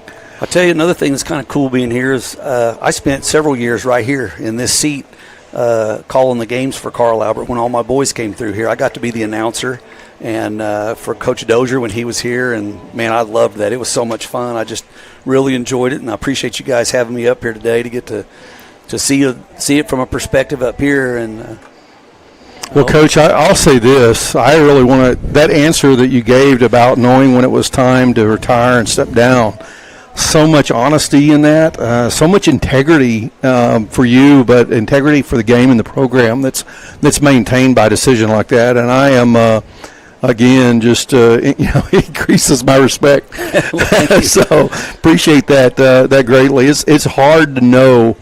My mom retired from teaching. I'm an old man, and my mom just retired from teaching not too long ago, high school math. And she said she was going to keep going until she didn't enjoy it, or they told her that she wasn't any good at it anymore. And she told me she realized that, little things that she was slipping on, and she knew that if a kid wasn't learning as much from her today as they used to, it was time to get out of the way and let somebody else do it. And so I think they're getting ready to reverse this call.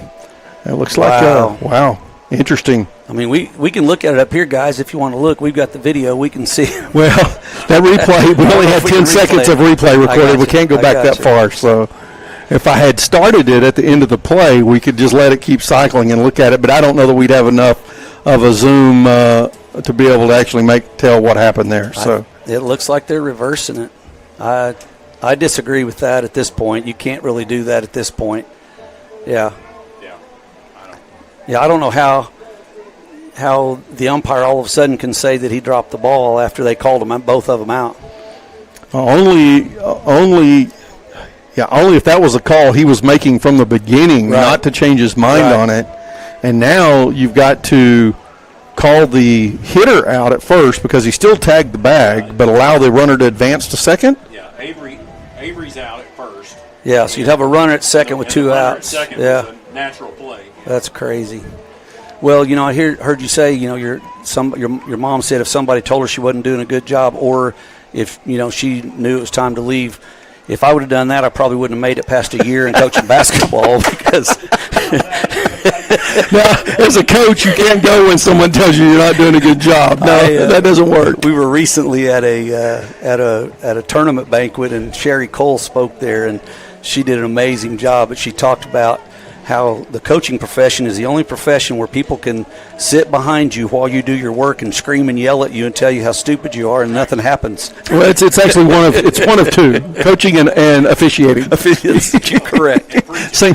And preaching. Yeah. No. Yes. No, that comes afterwards, though. It doesn't come during the sermon most of the time. Yeah, it comes later. That's on the way out the door, usually mumbling to the car. I moved back to my hometown. And I was told by someone who I respect greatly, he said, "You're coming home." He said, "Whatever you do in your hometown, there's 3 jobs you don't take. You don't take a job as a superintendent, you don't take a job as a coach, and you don't take a job as a preacher." Well, I took the job as a preacher at the church I grew up in and became a coach and athletic director at my hometown high school. So That's funny. Yeah. Yeah, it is difficult. You got to learn to shut out the noise and be able to focus on what needs to happen. That's and exactly it. Yep. It's that's difficult. one of the things Jared and I, we've had some conversations about some things like that this year, just some challenges he's faced, which all coaches do. And, it's like we just talked through some of it and said, hey, man, you at the end of the day, you focus on your kids and what they're doing and doing the things that it takes to win. That's what you want to do, and just keep believing. Let them believe in themselves and believe in what you're telling them, and just stay with the process and keep moving forward.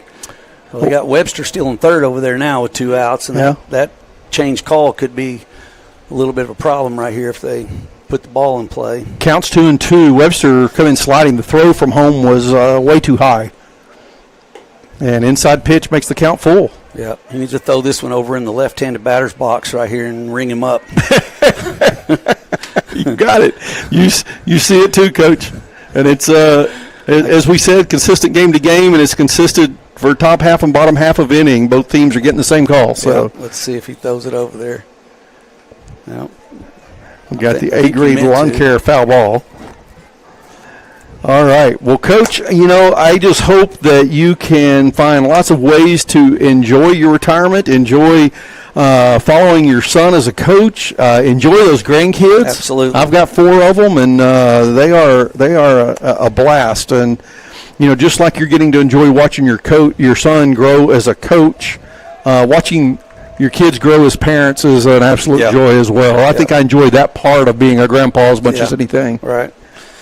Well, I'm looking forward to it. I don't know really what the Lord has for me in the future, but He'll make it clear, just like He made it clear it was time to walk away from this, and I'm just going to wait and see what that is, and we'll move on from there, and hopefully enjoy that, and see what comes up after that. Somebody asked me today, "What are you doing?" I said, "I don't know." They go, "Boy, that's kind of scary, isn't it?" And I was like, "No, not at all, man." Well, even if you don't know what you're doing, when you know what your options are and you have the energy to stay busy, but take your time and enjoy and relax too, right? That's right. Absolutely.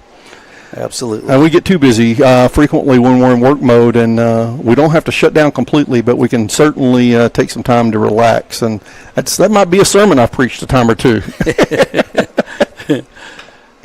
Oh, there's a ground ball. See if they're going to make the play. Nope. Yep. Wow. Mendoza. What a dig by Mendoza at first. He did. He dug that one out and got a little bit of I've noticed out here on the turf, sometimes the ball does not bounce as high. It'll stay flat. Yes. That one come up just enough, and he's able to make a good play on it. Well, that's one of the things. I talked to my oldest son, Jordan. He played shortstop, and the field that they had at OC was, dirt and grass made by Chuck White himself. But they played some of the times they went to other places, they'd play on turf, and everybody asked him, "What's the difference?" He goes, "Well, it's faster.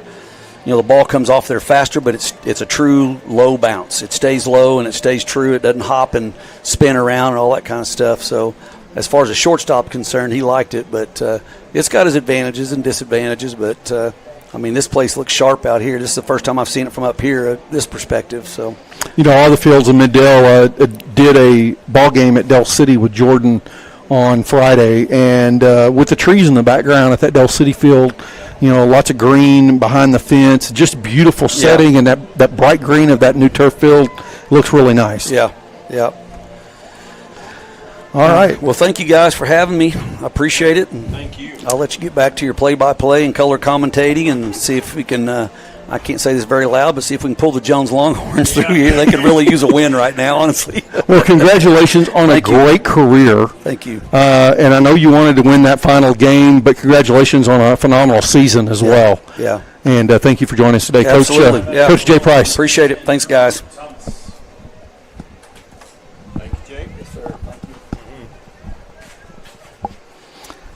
Drew Thomas is up to bat. So tough bottom half of the third for Carl Albert. They looked like they had something going but could not convert it into any runs, leaving runners stranded at third base. And the score remains 8-1 as we head into this fourth inning. Jackson Ritchie on the mound for the Titans. Really appreciate Coach Jay Price coming and joining us and giving us so much time there and his knowledge of both of these teams at this point, right? Absolutely. We need him. We need him to go ahead and join the broadcast team. Yep. That's what he can do in retirement. Go to work for OSN, right? Absolutely. He can work next year and call basketball and baseball. You think he knows enough about basketball? He might know something about it. 3-1 the count. No outs, top of the fourth. Brought to you by Buffalo Wild Wings, located at 5500 Tinker Diagonal in Del City. Buffalo Wild Wings, where every day is game day. That was not a strike. Nope. Drew Thomas has a single, a double, and a walk now. And here we are in the top of the fourth. No outs, one on for the Longhorns. Up now for the Longhorns is, well, actually, is that not Rojas? That's Rojas, yes. Yeah. Mm-hmm. Jose Rojas right over the top of his head, and that's going to move Drew Thomas over to the second base position. That ball almost bounced back clean enough for a throw to still be made to second on the stolen base.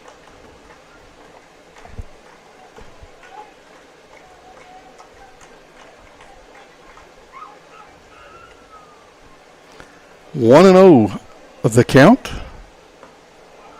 Low and outside. 2-0. It's got to be about an inch higher for that to be in this guy's strike zone. Yeah, well, you got nobody. Yeah, Rich turns around and nobody's covering second.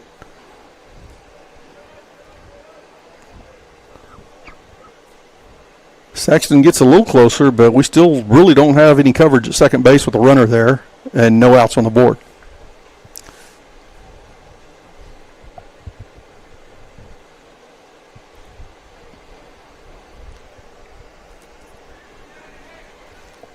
Scoreless inning in the third for both teams.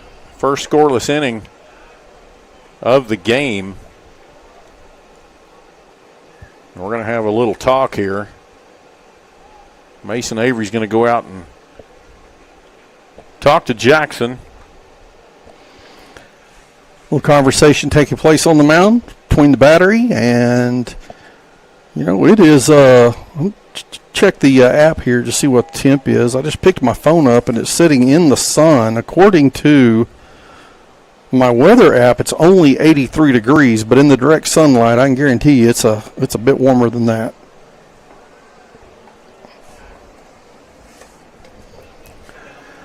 Rojas takes his base. 4 balls delivered by Ritchie. That's the second walk of the inning. Runners at first and second with no outs here in the top of the fourth. Is that Cooper Jones at the plate? This is Cooper Jones. Got a single and was called out on a fielder's choice.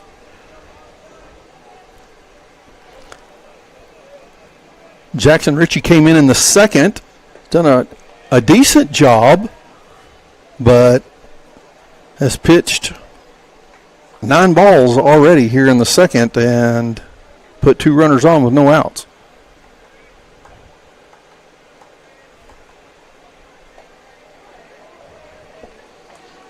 One and one the count. I think Mason may have just told him, listen, those guys, we're down by 7 runs. We've got to really pay attention to what's going on here at the plate. And let your defense take care of everything else. Trust the defense. Outside corner, strike 2.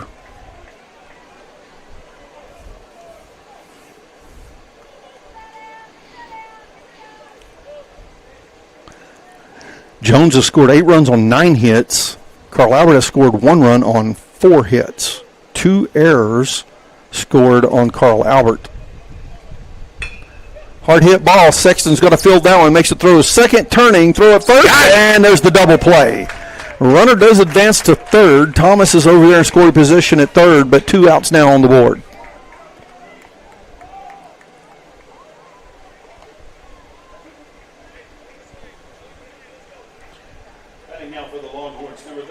So 6-4-3 double play.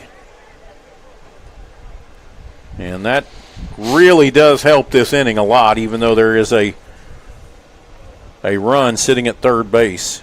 Jack Mendoza now at the plate, the first baseman for the Jones Longhorns.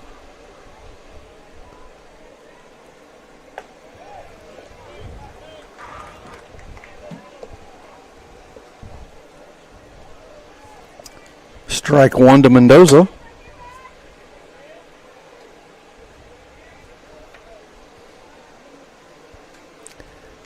Richie delivers, strike 2, swing and a miss by Mendoza. That looked like it had a little bit of an off speed. Mendoza got way out ahead of it. 0-2 the count with 2 outs and a runner at third. Really not a bad pitch for the way they've been called. Yeah, you might get someone to chase that. Absolutely. It was a little too far outside, but I don't know what too far outside is exactly, but I know that was. Well, that one was close to this umpire strike zone. 2-2 the count.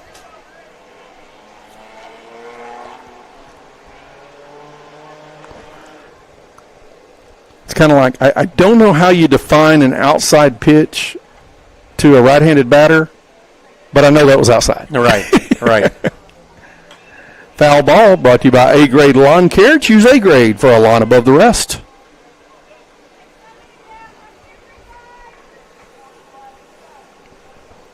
Count remains at 2-2.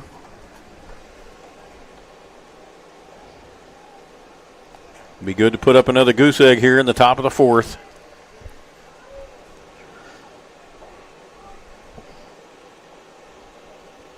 Oh, yeah. Got him swinging.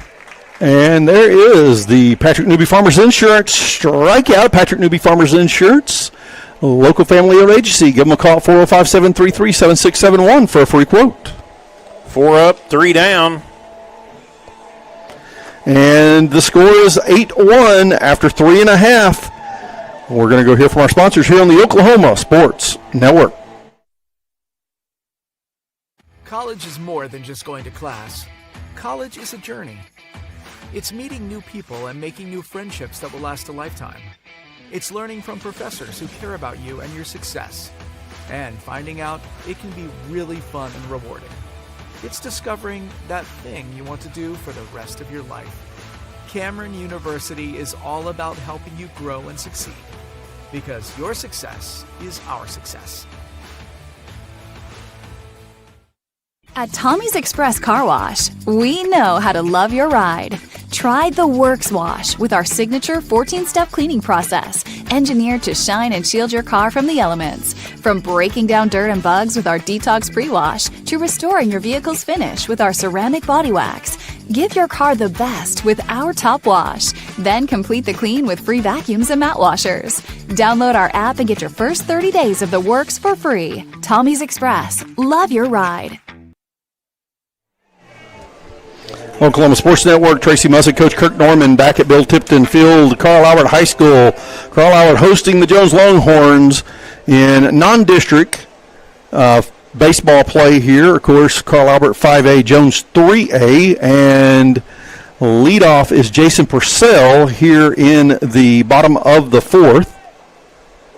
Bottom of the inning brought to you by Patrick Newby Farmers Insurance. Scan the QR code in the upper right-hand corner of the screen for a free quote or give them a call, 405-733-7671. Purcell hit a foul ball, courtesy A-grade lawn care for the first pitch. Took a ball on the second. The count is 1-1. This is just his second time at bat. He walked the last time he was up.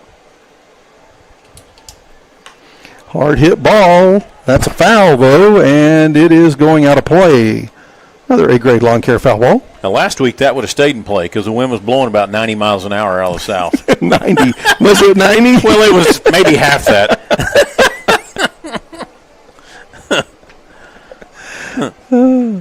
It was gusting up about 35 or 40, I think, at times. I think it was.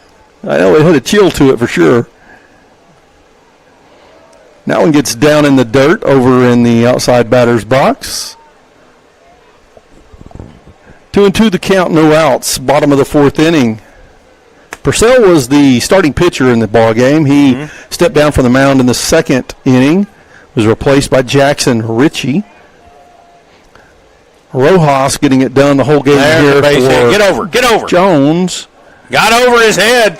Got a glove on it, but that was not enough, and that's going to be a stand-up double there for Purcell. Good hit by Purcell. And, really, that may have been, I'm sitting here looking back, that may have been the best hit ball we've had in the game. Cavazos had a double in the last inning, and it was in a gap. But that may have been the best hit ball. And West, that's right. It was the West and best hit ball.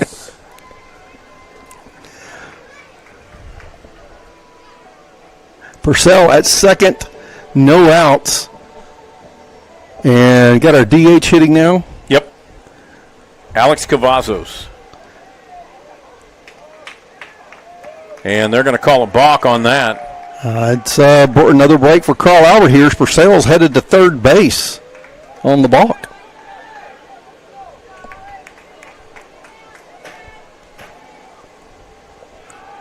Runner at third with no outs for Carl Albert. A grade lawn care foul ball goes into the backstop. Well, as you remember, Coach Price was giving us a little bit of inside information there on the Longhorns, and their pitcher, their ace pitcher that has pretty well shut us out, he actually, high ball, and he got it though. He actually is on a pitch count, so they had to pull him, getting him ready for regional. So this back half of the game could have a few more hits for the Titans. So Rojas, who started pitching, is at the shortstop position now. He does a great job fielding that ground ball, making the throw to Mendoza at first for the first out, but that is a sacrifice as a run does score from third base. Laid down the bunt, down the third base line. He's going to get there.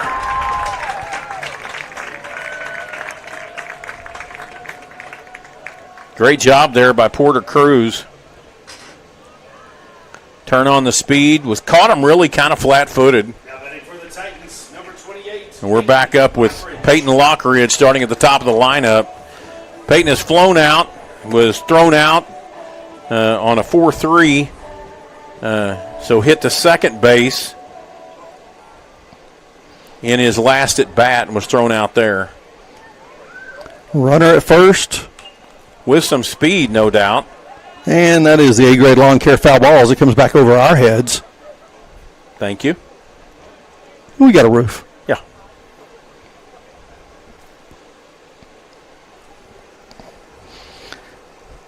I have been sitting at a table down behind the backstop before and one-handed a catch as it was about to fall on top of us. And I've also one-handed a drop. See, I was really expecting you to say you got hit with a foul ball, but then you go and throw yourself in there as a Superman. Yeah, I had to brag. Right. You know? I've dropped more than I caught. I promise.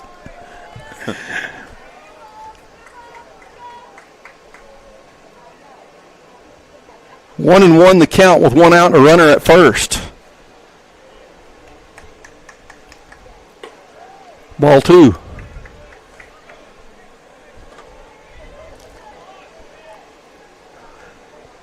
2-1 the count to Lockridge.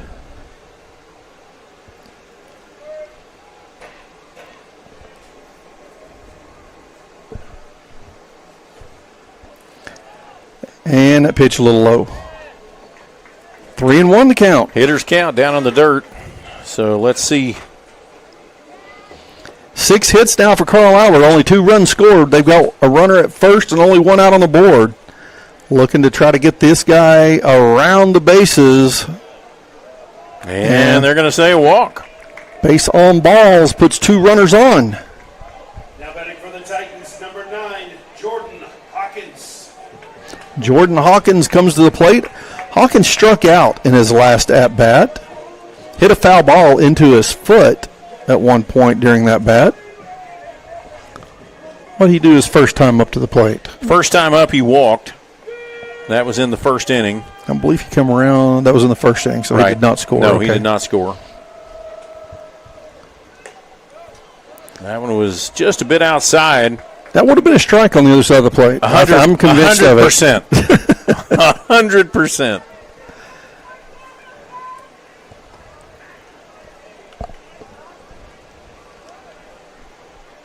And that is not a complaint when I say that, folks. No. That is just the high ball out way to the left umpire field. calls. That one's going to fall. No, it's deeper than I He's thought. got it. Hawkins' fly ball is caught out in deep left field, and Lockridge heads back to first. Cruz heads back to second. 2 outs on the board with 2 runners on. Now batting for the Titans, number 4, Jackson Webster. Jackson Webster coming to the plate for the Titans.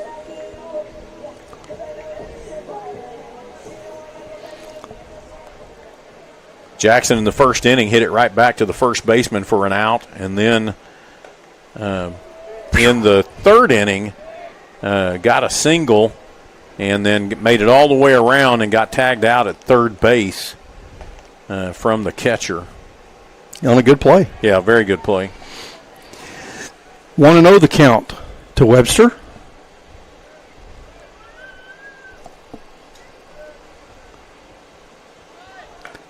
Bunt, The bunt, beautiful bunt. Can he Can he get get it there? No, he cannot. Webster's fast. That's going to score another run. We'll have runners at the corners and showing some speed. Bunting with 2 outs. That's right. Got to have some runs on the board. So Porter Cruz comes around from second base on that bunt. With 2 outs, you know you're running. So, And for the first time in the game, Carl Alberts played more than 1 run in an inning. Mason Avery at the plate now. Swing is the A-grade lawn care foul ball. And the count, let me get it upgraded on the scoreboard here, folks, is 0-1 to Avery. Runners at first and third with 2 outs on the board. Carl Albert closing the gap very slowly, but closing it nonetheless. Gave up all 8 runs in the first 2 innings, has held Jones scoreless in the third and fourth. 1-1 the count to Avery.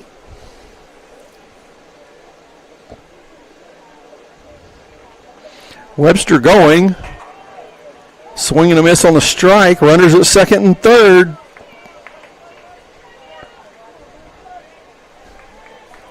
One and 2 the count with 2 outs.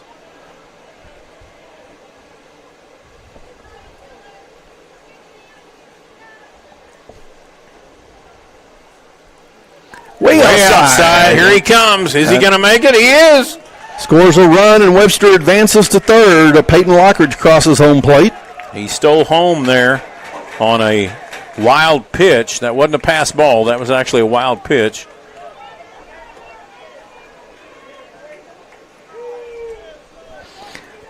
Carl Alberts just continuing to edge away, and now they've cut the deficit in half. Another foul ball there by Mason Avery. Brings the count 2-2.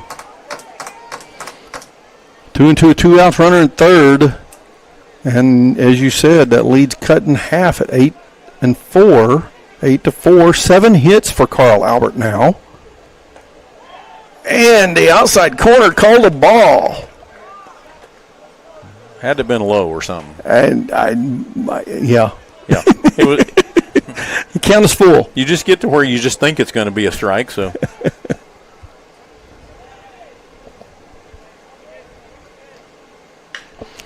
Right Ground back to ball. the third baseman. Long throw. Ball's in the dirt. But he picks it up and digs it out, and he's got him for the out. Is that a 2-hopper to first? It was, absolutely. Wow, he got it down, and I'd say with the artificial turf, that ball just kept scooting on a direct line. Nothing threw it off target. What am I saying? Nothing out of whack with a dirt clod or anything like that you might have had in the baseline on a dirt field, you know? That's right. No irregularities that caused the ball to get offline, and that is the final out of the fourth. The score now 8-4. Jones leading Carl Albert as we head to the fifth inning here on the Oklahoma Sports Network. Your home isn't just where you live, it's where you thrive. Elevate it with a roof that reflects your standards. At Cantrell Roofing, we deliver efficiency and high-quality installations. Our A-plus BBB certified team performs the highest level of craftsmanship, and our in-house insurance adjuster handles claims fast and stress-free. Backed by 30 years of experience, our 5-star Google rating reflects the trust we've earned. The better your roof is built, the better it holds up in the Oklahoma weather. Give us a call today to schedule your free inspection. Always remember, God hail, call Cantrell.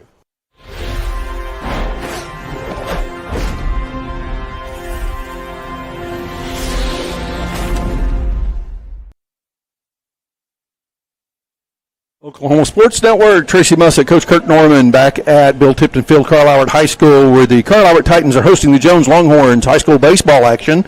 The score is 8-4. Jones on top of Carl Albert after 4 innings. Jones coming to the plate here in the top of the fifth. Top of the inning brought to you by Buffalo Wild Wings, located at 5500 Tinker Diagonal in Dale City. Buffalo Wild Wings, where every day is game day. Jones with 9 hits and 8 runs. That came through 2 innings. So while Carl Albert has put some base runners on due to base on balls in the 3rd and 4th, they've not given up a hit. Jackson Ritchie coming in has not given up a hit and has not given up a run in the 3rd and 4th. Ace Guthrie singled and struck out his last time at bat. Strike 1 delivered to Guthrie.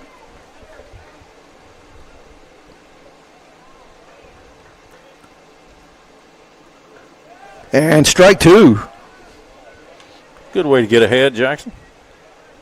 I don't know how you watch that one as a hitter, expecting something else, and it's just not where you thought the pitch was going to come, I guess. 0-2 the count with no outs. Ritchie steps back. Guthrie steps out of the box. Jose Taylor on deck.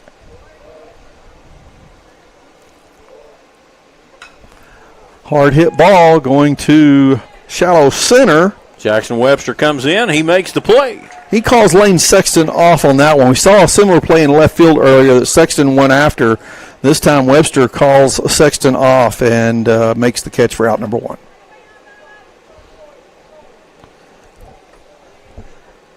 Three pitches all in the strike zone to Ace Guthrie to start the inning. Good start for Jackson Ritchie. Jose Taylor, this is his 3rd time at bat, doubled the first time in the first inning and now walked. A little low, ball 1.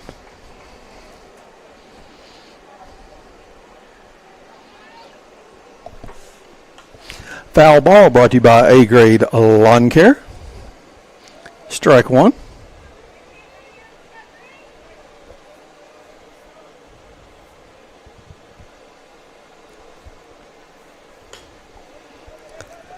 Ball hit back to center field. Webster's in place. Out number 2.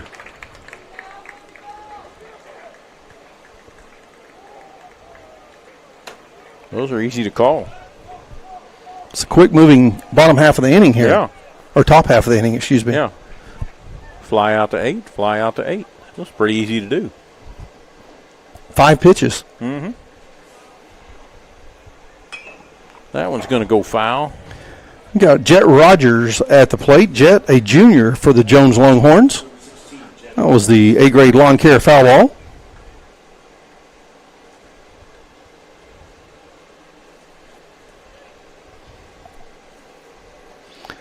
Owen won the count with 2 outs. No runners on.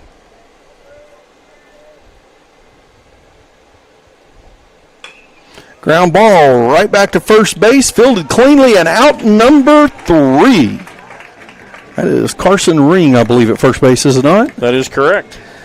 3 up, 3 down for the first time in the ball game. The Jones defense getting it done quickly here in the top of the 5th. We're going to the bottom of the 5th. Jones closing the gap here in the last inning, putting 3 runs on in the 4th. Can they continue some offensive production here in the 5th? 8-4 is the score on the Oklahoma Sports Network.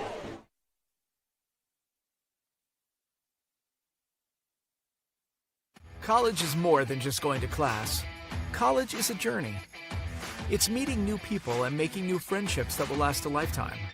It's learning from professors who care about you and your success. And finding out it can be really fun and rewarding. It's discovering that thing you want to do for the rest of your life. Cameron University is all about helping you grow and succeed. Because your success is our success.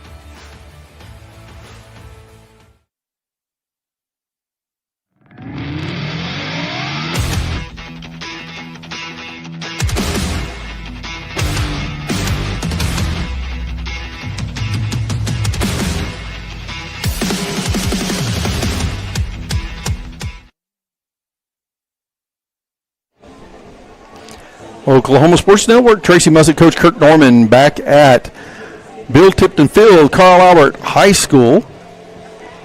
The Carl Albert Titans trailing the Jones Longhorns 8-4, bottom of the 5th inning. Bottom half of the inning brought to you by Patrick Newby Farmers Insurance. Patrick Newby Farmers Insurance is a local family-owned agency since 1978. Scan the QR code in the upper right-hand corner of the screen or give them a call at 405-733-7671 for a free quote. 7 hits for the Longhorns, 7 hits for the Titans, 9 hits for the Longhorns today. The Titans have also committed 2 errors. Those are really back in the first and second innings. I think we had 1 error in the first and 1 in the second. You know, these are great games leading up to regionals. To get somebody that's going to challenge you a little bit, put you in a hole, see what you're made of, work back through some scenarios. All of these things can definitely come up when you're playing in the regionals. So, regional action coming on the 29th for Jones as they will be playing Marietta. That game should be at Jones High School. Sexton takes the first pitch, strike. And Carl Albert coming up in their regional action. Actually, Carl Albert playing tomorrow. We can't forget that one. They got a game coming up tomorrow at Newcastle. The game will be on the Oklahoma Sports Network. Jordan Ray headed over to Newcastle to bring you that game. Both of those 2 teams, just like this one, schools that are part of the Oklahoma Sports Network. And appreciate that partnership. This is the A-grade lawn care foul ball.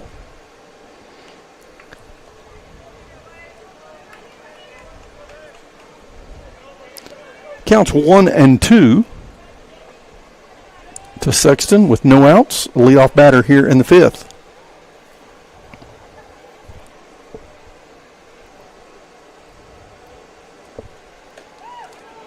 Oh! Sexton rung up. Was that an outside corner pitch? Definitely.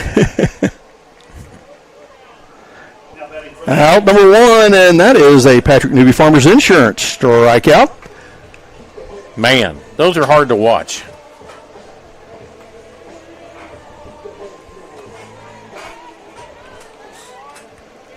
One out, no runners on. Carson Ring swing and a miss.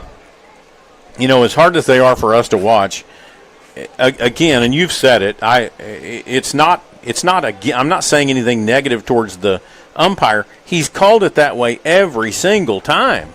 So you just got to get to where you adjust to it. Pop-up fly fielded in the out-of-bounds territory by Jack Mendoza for out number 2.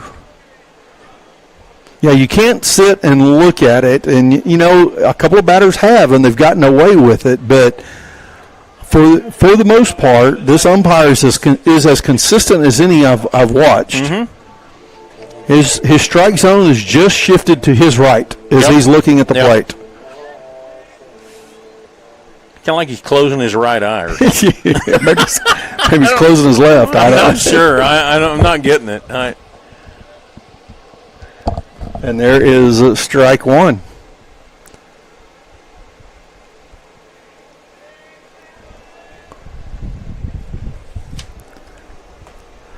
Yeah, he's going to call that every single time. Jason Purcell at the plate takes strike 2 on 2 outs. And that's really when you want to get your toes right up there on the line of the batter's box so that you can reach out there. Even this time, the catcher's setting up.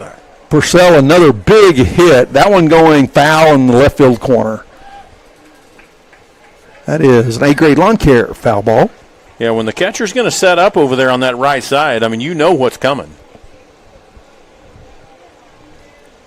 And those are the types of things as a hitter you got to be aware of. You do. You look down, see where he's going to stretch to. Yeah.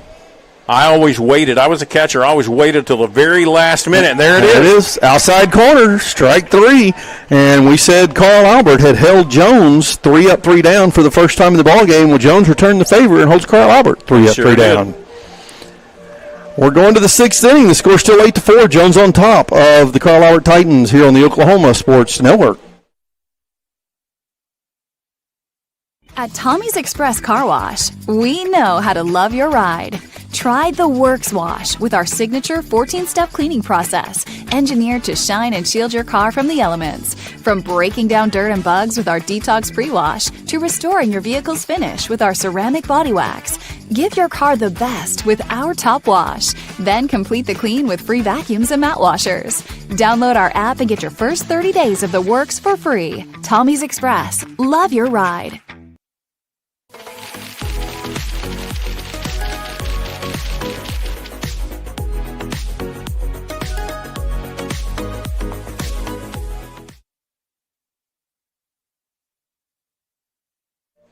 Oklahoma Sports Network, Tracy Mussett and Coach Kirk Norman back at Bill Tipton Field, Carl Albert High School.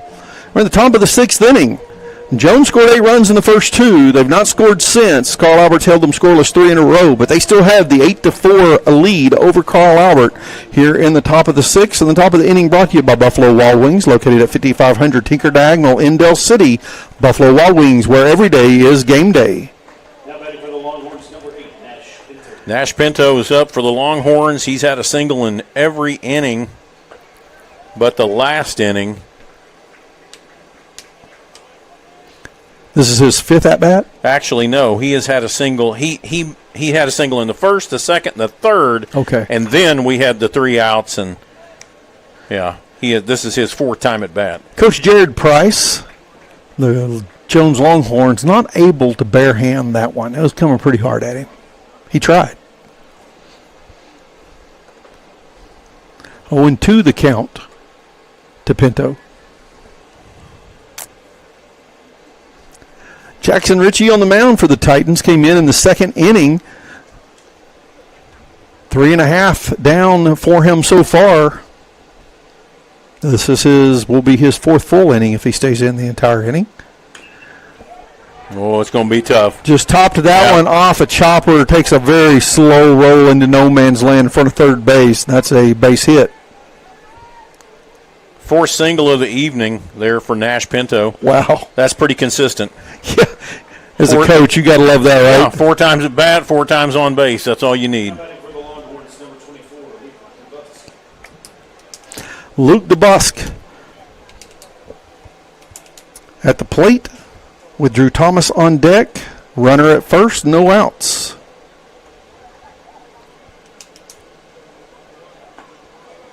Ball 1.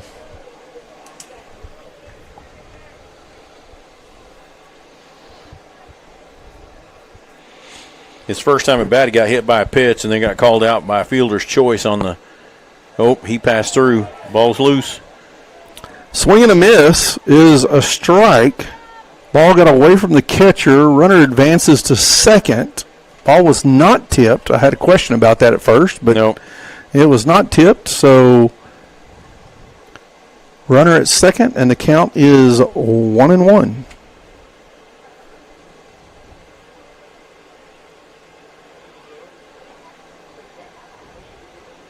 Ball loose. Wild pitch there. Down in the dirt. It's going to get him over to third base. The ball was down in the dirt, but it hits the catcher right at the knees and then comes careening off over toward the Carl Albert dugout. Advances runner to third now. So a runner in very good position with no outs here. And it counts 2-1. And that's really one of those. I mean, again, being a catcher, that's really one of those you've got to keep in front of you. You got to bend over and create a wall. Oh, maybe a little high. Yep, 3 balls and 1 strike. 3-1, no outs. Runner at third, top of the 6th inning. Jones leading Carl Albert 8-4. 10 hits for the Longhorns now. And outside pitch puts runners at the corners with no outs.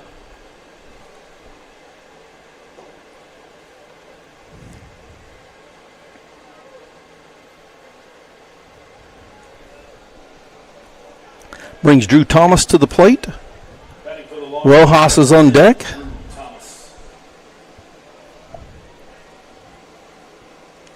Thomas got a single, a double, and a walk. Been on every at-bat? Yes. Fouls that one off into the backstop, courtesy A-grade lawn care. Choose A-grade for a lawn above the rest.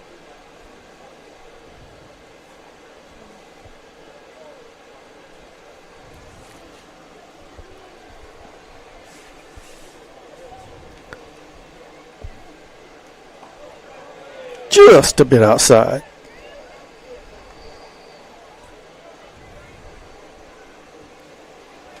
As I said before, I don't know what outside is exactly, but I know that one was outside. Mm-hmm. And that one, a little outside. Throw comes to second. Cut off by Purcell's at second base now. That is correct. I missed that.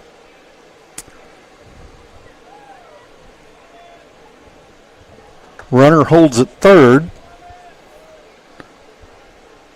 Infield moves in on this. 2 balls and 1 strike. Batter steps out of the box. Jones backs up. Cooper Jones at the plate. Rojas on deck. Hit. Chopper back up the middle. Fielded by the shortstop. Double play opportunity, and they turn it. A run scores from third. Well, it wasn't a double play.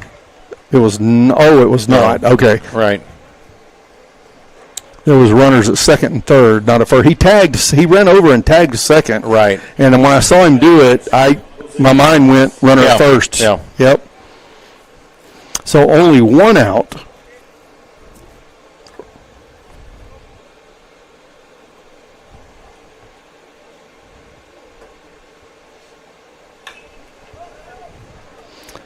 Foul ball, courtesy A-grade lawn care. Run scorers moves it to 9-4 now.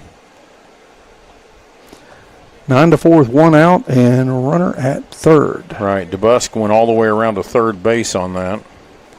Counts 0-1. Make it 1-1.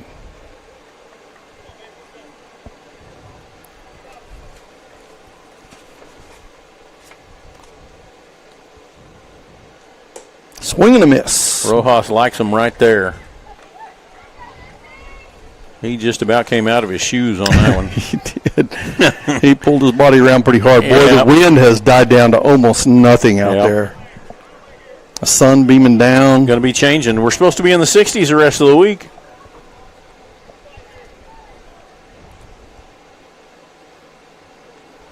Swing and a Got it miss. swinging. Ball's loose. Got to get it over there to first. Nope. Rojas is safe at first Ran it on out. the dropped third strike. Run scores from third. Well, that's not a much worse case scenario off of a third strike.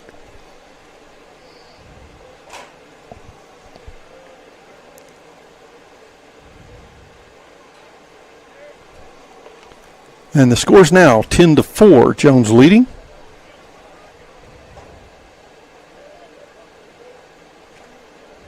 Still just one out. Fly ball. Is that an infield fly?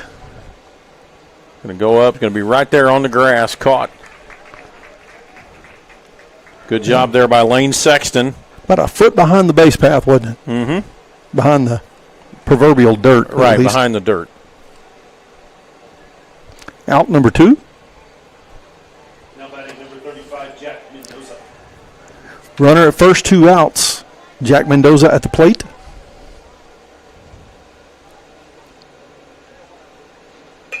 Mendoza hits the grounder that gets into to right field.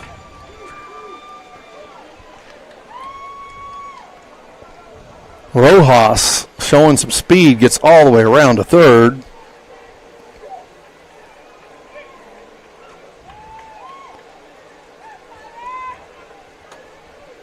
Runners at the corners with 2 outs for Jones, leading 10-4. Brings up Ace Guthrie. Got a single in the first inning, struck out in the second inning, and then in the fourth inning flew out to center. That was the 2 back-to-back that went out to Jackson Webster. I believe we've got the runners on base for Jones to enter run rule territory. Of course, Carl Albert does have their home at bat still coming. Ball 1.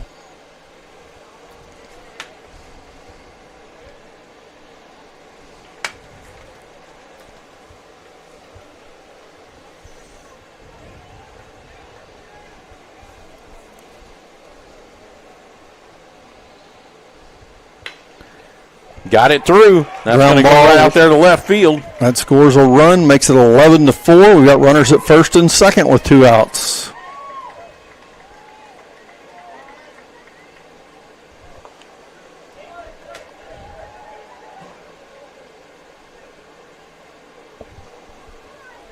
Now batting number 3, Jose Taylor.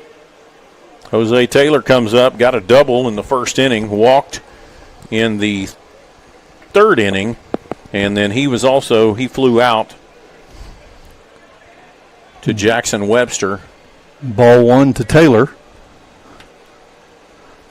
Jones has plated 3 runs here in the 6th inning.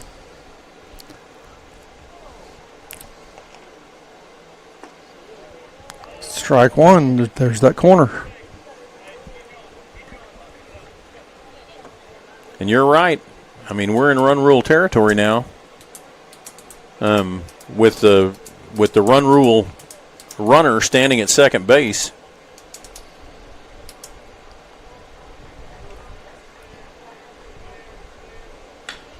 Ground ball. Back to Sexton. Sexton's going to go get the easy one, and that's the 3rd out of the inning. Purcell makes the catch at second for the out, and we're going to the bottom of the 6th with Carl Albert needing a lot of offense here, trailing by 7, 11-4 the score on the Oklahoma Sports Network.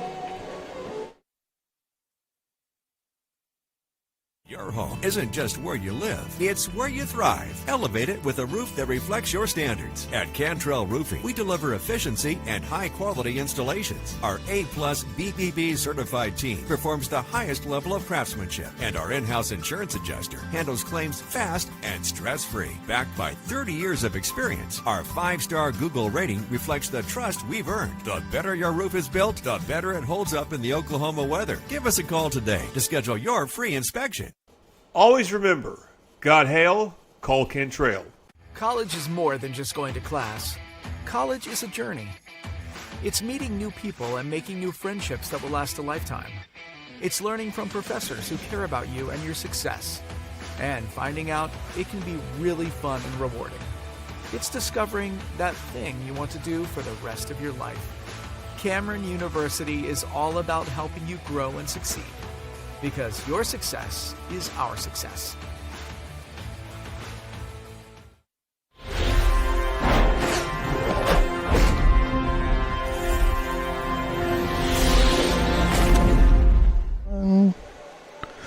Oklahoma Sports Network, Tracy Mussett, Coach Kirk Norman back at Bill Tipton Field, Carl Albert High School.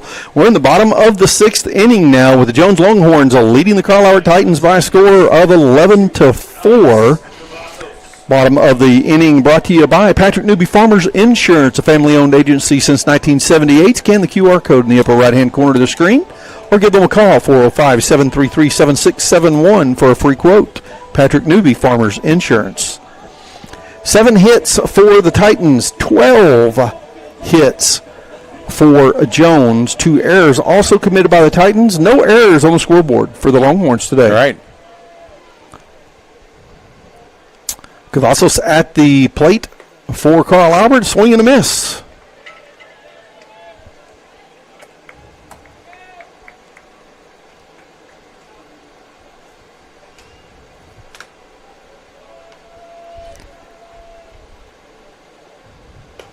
Outside pitch, ball 1.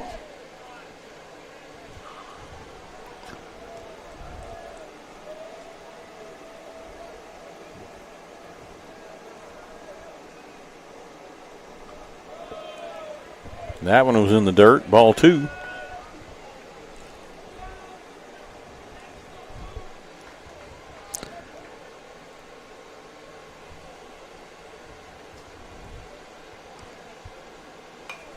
Foul ball back over the backstop, brought to you by A-Grade Lawn Care. And Jet Rogers on the mound for the Longhorns. This is a third pitcher we've seen now. Ace Guthrie took over and didn't realize we'd had another change, but Jet Rogers out there now. Yeah, I didn't catch that. Right back up the middle, that's going to go through for a base hit. Well, Rogers almost scooped that one up with a backhand glove. Cavazos safe at first. 8 hits now for the Titans.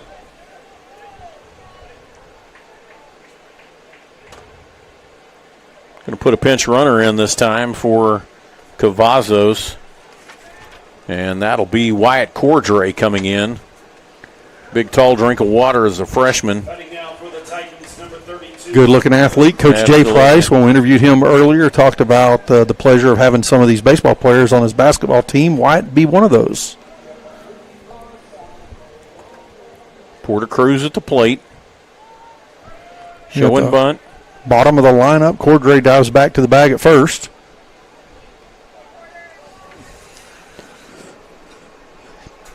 As much as I'm enjoying this baseball game, I can't help but keep thinking about what my wife might have cooked for supper. Oh. My stomach's talking to me. There's going to go foul out to that right side. A-Grade Lawn Care foul ball goes out of play.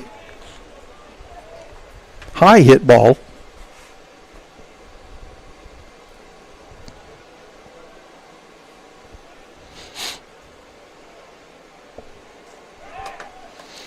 Another throw over to first.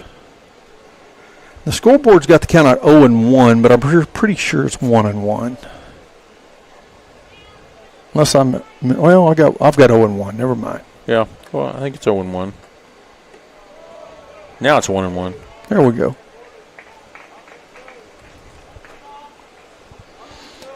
1-1 to runner at first and no outs. Get something going here, Titans. Trying to make that play over at first. Keep Cordray honest. Rogers paying a lot of attention to Cordray.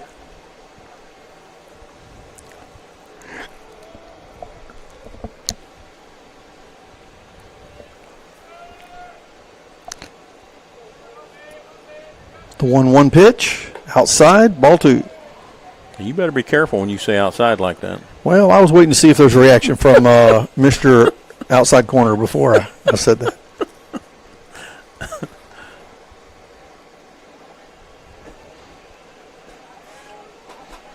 I'll repeat what I said before just in case anyone in the audience has just tuned in.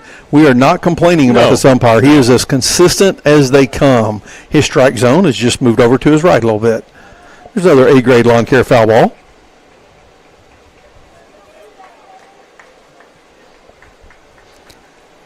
2-2 the count.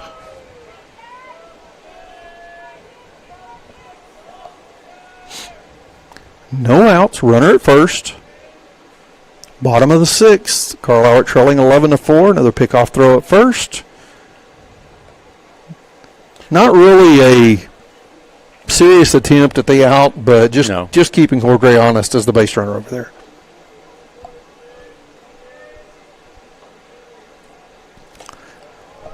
Way outside. Yeah, that one was. Yeah, that one you could have thrown out there in a hurry. Yeah, and a full count. And again, you're right. I mean, we're, one of the things I love about this ump is he believes it, and so he's committed to it, and so we're just gonna have to learn to live with it. That one was a little bit closer, but he still, Cordray had plenty of time. Yeah, I don't think he's fallen to sleep over there, but it seemed like his jump back to the bag came a little late on that throw. He was leaning a little hard on that right leg. He's going. Base hit. Drop down. Get down. It is. It is. Good job. Cordray was off and running. It was a hit and run. Ball is loose still in the infield. And that's going to be a single there for Porter Cruz. And that's going to move Cordray over to second base. With no outs. No outs. Now batting for the Titans, number 28, Peyton Lockridge. This could be a big inning for the Titans here. Don't want to put the announcer's jinx on, but it's a good start. I like the way you said that. Big inning. Big inning. Big inning. Big inning. Peyton Lockridge. In the beginning. In the beginning. Runners at first and second, no outs. Peyton Lockridge at the plate. Top of the lineup for the Titans here. Good place to be with no outs. Lockridge hits this one into center field. Playable. Center. Cordray is going to tag and go. He's going to end up at third. And they're looking there. Yep. Good job there. Third baseman standing on the bag waiting as Cordray comes sliding in. He took a glove right under the chin.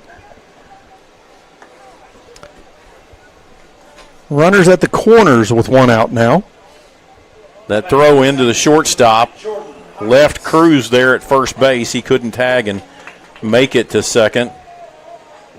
Jordan Hawkins comes up, walked, struck out, and flew out in his last at-bats. Need a good hit from Hawkins here. That one's inside corner on a left-handed batter is the same spot, and it's a strike. Strike. I mean, it's inside on that white line. I mean, it's just definitely on that white line. But that's, again, he's committed to it, and ball one. That's where he believes it is. And as a batter, it's hard to swing at a pitch that you know is not over the plate. But that's where you got to swing when the ump's calling him that way. Yeah, and I'm not going to call him. I'm not going to call this ump outside corner anymore. I'm going to call him first base corner. There you go. 2-1 the count now to Jordan Hawkins. One out, runners at the corners. Giving a lot of credibility to DeBusk's arm. That's a dangerous throw to first base. With a runner at third? Yeah. But they're giving a lot of credibility to the catcher here for Jones's arm because they're not taking that second base. A little high again. That's going to be 3 balls and 1 strike now to Hawkins. Cruz with a short lead at first. Cordray at third. Throw back to first. Cruz is safe. Yeah, if your throw's good to first, no problem. But if you overthrow that one, you're going to give up a base and a run. You do have the cushion of being up 11-4. Hawkins hits that hard out there to right field. Right fielder lines up. He's got it. Tag from first. Third base as a tag comes in, and he touches the plate for another run. Boy, that was close. It was. That ball took a hop into Luke DeBusk's glove, and he dug it out right over the top of Cordray as he comes sliding in. That was a close play with a throw from deep right field. Mm-hmm. 2 outs on the board. Carl Albert plates a 1 run, but they've Gone down 2 now. Runner at first.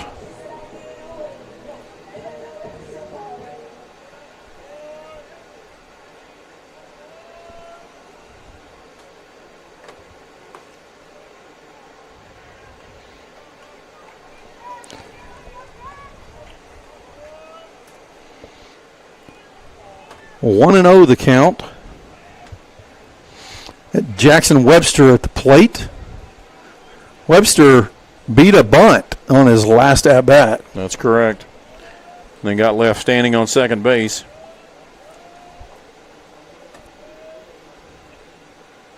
Inside pitch. Ball 2.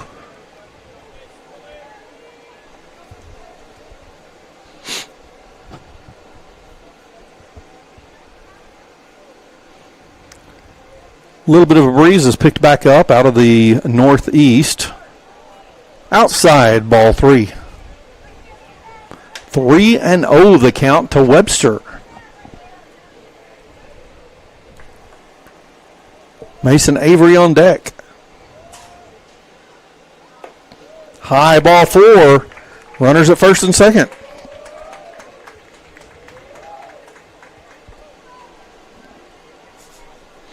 Two outs on the board. Mason Avery coming to play. What's Avery done today? Avery has struck out, flown out, and then got thrown out at first. Well, it's time to change that trend. That's right. So he's been up to bat 3 times, hadn't made it to base yet.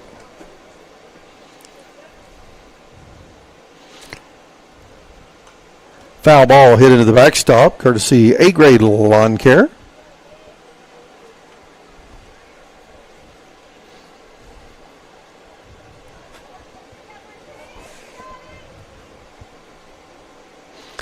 Jackson Webster, the base runner at first. And Porter Cruz, the base runner at second. Lockridge and Hawkins, the 2 batters in the middle that were... Both flew out to the outfield. 1-1 the count. Ooh. 2-1.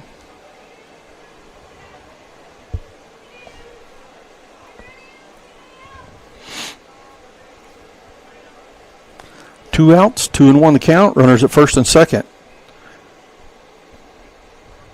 Down low. Oh, no, it's a strike. Wow. 2-2. Avery struggling to believe that. Look back at the ump. Give me a chance here. Mm-hmm. Hard hit ball, center field. It's playable. And the catch is made. That is out number 3. We're going to the 7th. Jones has a 6-run lead, 11-5, here on the Oklahoma Sports Network. College is more than just going to class. College is a journey. It's meeting new people and making new friendships that will last a lifetime. It's learning from professors who care about you and your success. And finding out it can be really fun and rewarding. It's discovering that thing you want to do for the rest of your life. Cameron University is all about helping you grow and succeed. Because your success is our success. At Tommy's Express Car Wash, we know how to love your ride. Try the Works Wash with our signature 14-step cleaning process, engineered to shine and shield your car from the elements. From breaking down dirt and bugs with our Detox Pre-Wash to restoring your vehicle's finish with our ceramic body wax. Give your car the best with our Top Wash. Then complete the clean with free vacuums and mat washers. Download our app and get your first 30 days of the works for free. Tommy's Express. Love your ride.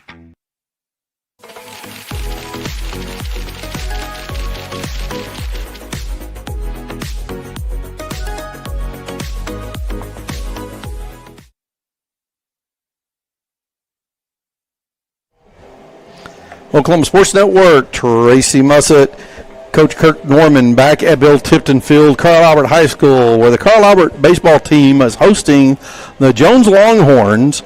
And right now it is Jones on top, 11-5. We are in the top of the 7th inning. Jones coming to the plate. Let's if I can clear the score bug out, make sure I get those strikes off there as we begin this inning. Drew Thomas leading off for the Jones Longhorns. On deck is Nash Pinto. Zach Jackson Ritchie. We still have Jackson out there? No, we don't. No, we don't. This is 23. Mac Murphy. Mac Murphy coming in, taking the place of Ritchie. First pitch is a strike. That is not Thomas at the plate. I apologize. That's Jet Rogers at the plate. Yeah, we're back to the top of the lineup. Jet Rogers. 1-1 the count to Rogers. That one was just a bit outside. Rogers a lefty here. You're not going to get that call on the left side of the plate, are you? No, you're not. That's a strike all day on the other side to our right-handed batter. Yeah. That's why I wonder if maybe he's closing his right eye. I'm not sure. I'm still working on that. I'm working on my theory.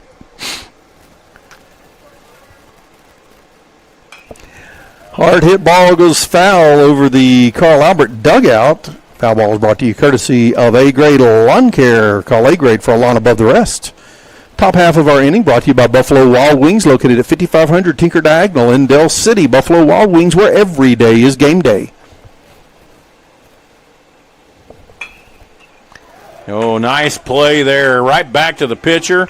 Mac Murphy does a great job with that hot ball, sends it over to first base for the first out of the inning.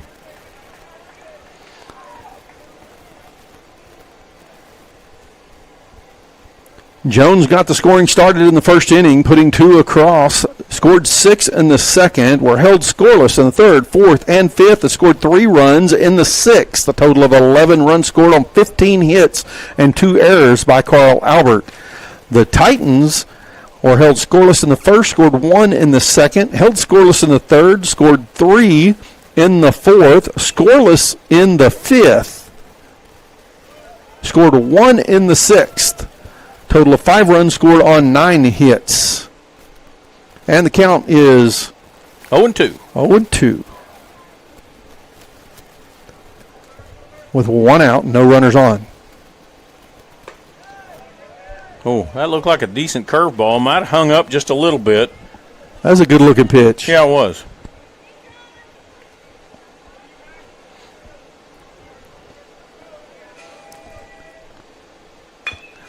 Another one right over the pitcher.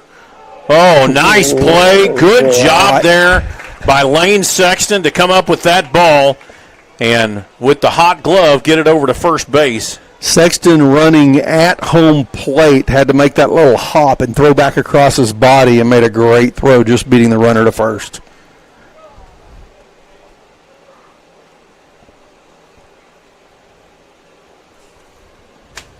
Great job. I should have taken advantage of Triple Elite screen printing there and showed us an instant replay on that one. Well, I think more than them wanting to see the replay, Triple Elite wants you to take advantage of what they do, and they do a great job with screen printing and all kinds of media products. So contact Triple Elite. Great designs, world-class designs, hot new styles. First pitch comes at Luke DeBusk head. He ducks. It goes into the backstop. He fouls the second pitch off, courtesy of A-Grade Lawn Care. Well, it was a good decision because Mac Murphy's throwing. He's throwing hard. Looks good. Yep.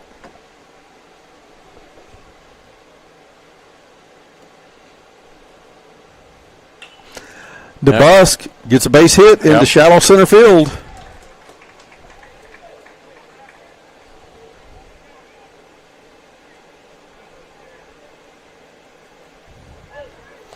Runner single up the middle. Runner on with 2 outs. Drew Thomas at the plate. Jose Rojas on deck.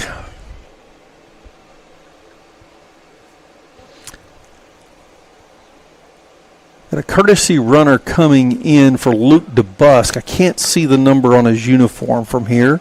got those green numbers on the black uniforms, and it's a little hard to make out the contrast when they're all the way out there at first base. That's why Jordan brings binoculars with him. Ball one.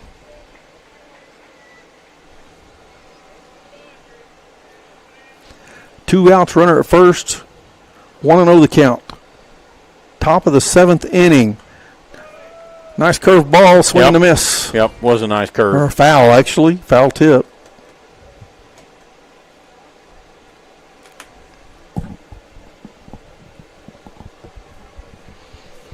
Yeah, Murphy's breaking ball has enough break on it. I'm not great at identifying pitches, but he's got enough break on his ball, I can tell.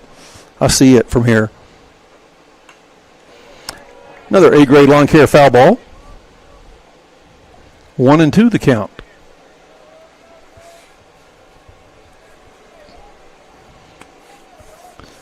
For those of you who may have missed our discussion early in the game, Jared Price is the head coach of the Jones Longhorns. Jared Price, the son of recently retired men's basketball coach at Carl Albert High School, Jay Price.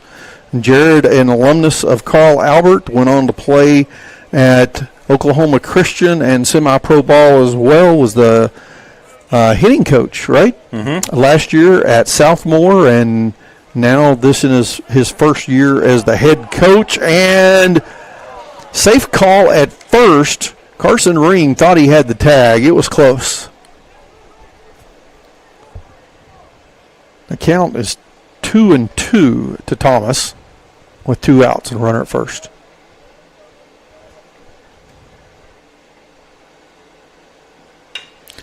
Back over there to Sexton. Sexton's going to run and make the tag himself at second for the 3rd out. We're going to the bottom of the 7th, and Carl Albert needs to plate 6 runs to keep this game going here in the 7th inning. That's right. On the Oklahoma Sports Network.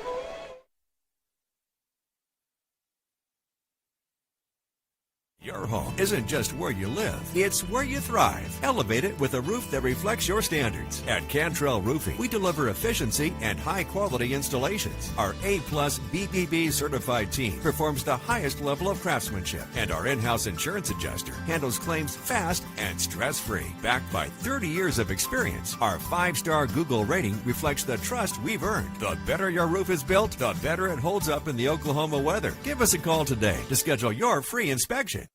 Always remember, God hail, call Cantrell. College is more than just going to class. College is a journey. It's meeting new people and making new friendships that will last a lifetime. It's learning from professors who care about you and your success. And finding out it can be real the rest of your life. Cameron University is all about helping you grow and succeed. Because your success is our success.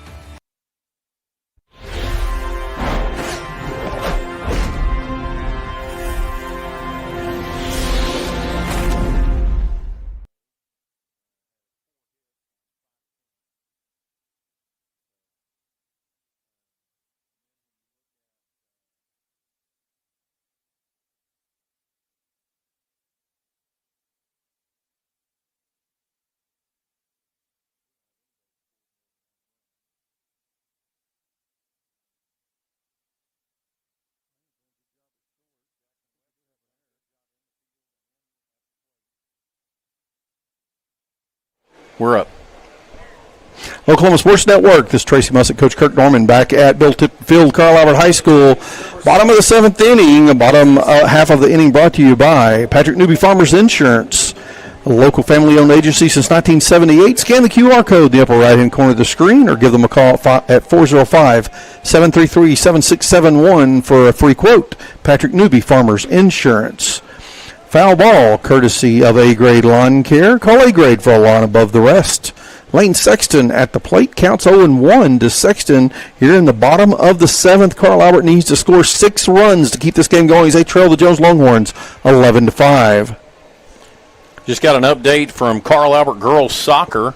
They beat Bishop McGuinness last week, and they just got finished basically run ruling Guthrie.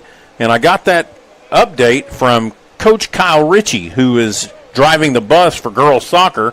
I'm pretty sure that's what he's doing. Well, he missed his son pitching. And while he missed his son pitching, but he's watching, probably on his phone there from Guthrie. So thank you to that update for girls soccer for Carl Albert and Coach Ritchie for calling that in.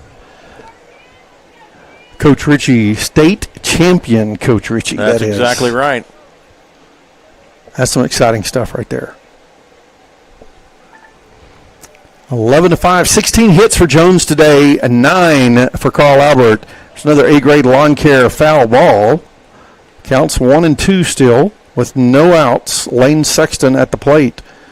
Well, Coach Norman, we were talking about our players of the game for these two teams. Both teams are Oklahoma Sports Network schools, and for Carl Albert, offensively, it's kind of hard to pick a player of the game. And Lane Sexton gets rung up looking here for out number 1 in the bottom of the 7th.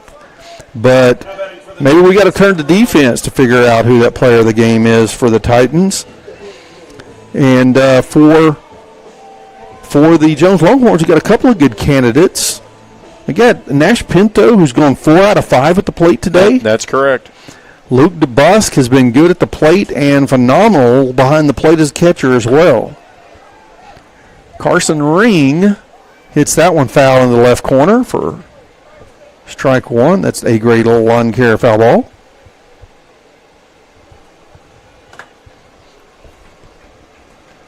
Rings had a good day defensively at first base.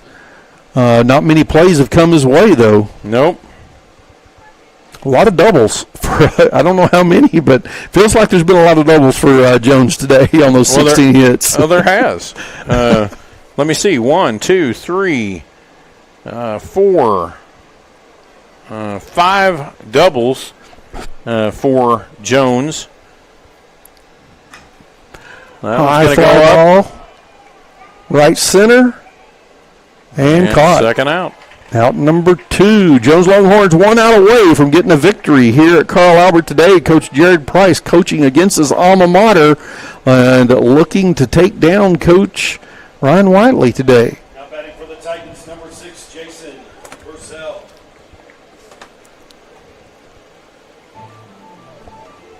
Jason Purcell, who got the start on the mound today for the Titans, moved to second base once Jackson Ritchie came to the mound. By the way, Drew Thomas pitching for the Jones Longhorns now. I believe he is our 4th pitcher of the day for the Longhorns. Yep. That would be correct. We went from Jose Rojas to Ace Guthrie to Jet Rogers and now Drew Thomas. And Thomas just threw a strike against Purcell. Make it strike 2. 1 strike away from a win. The Jones Longhorns leading 11-5.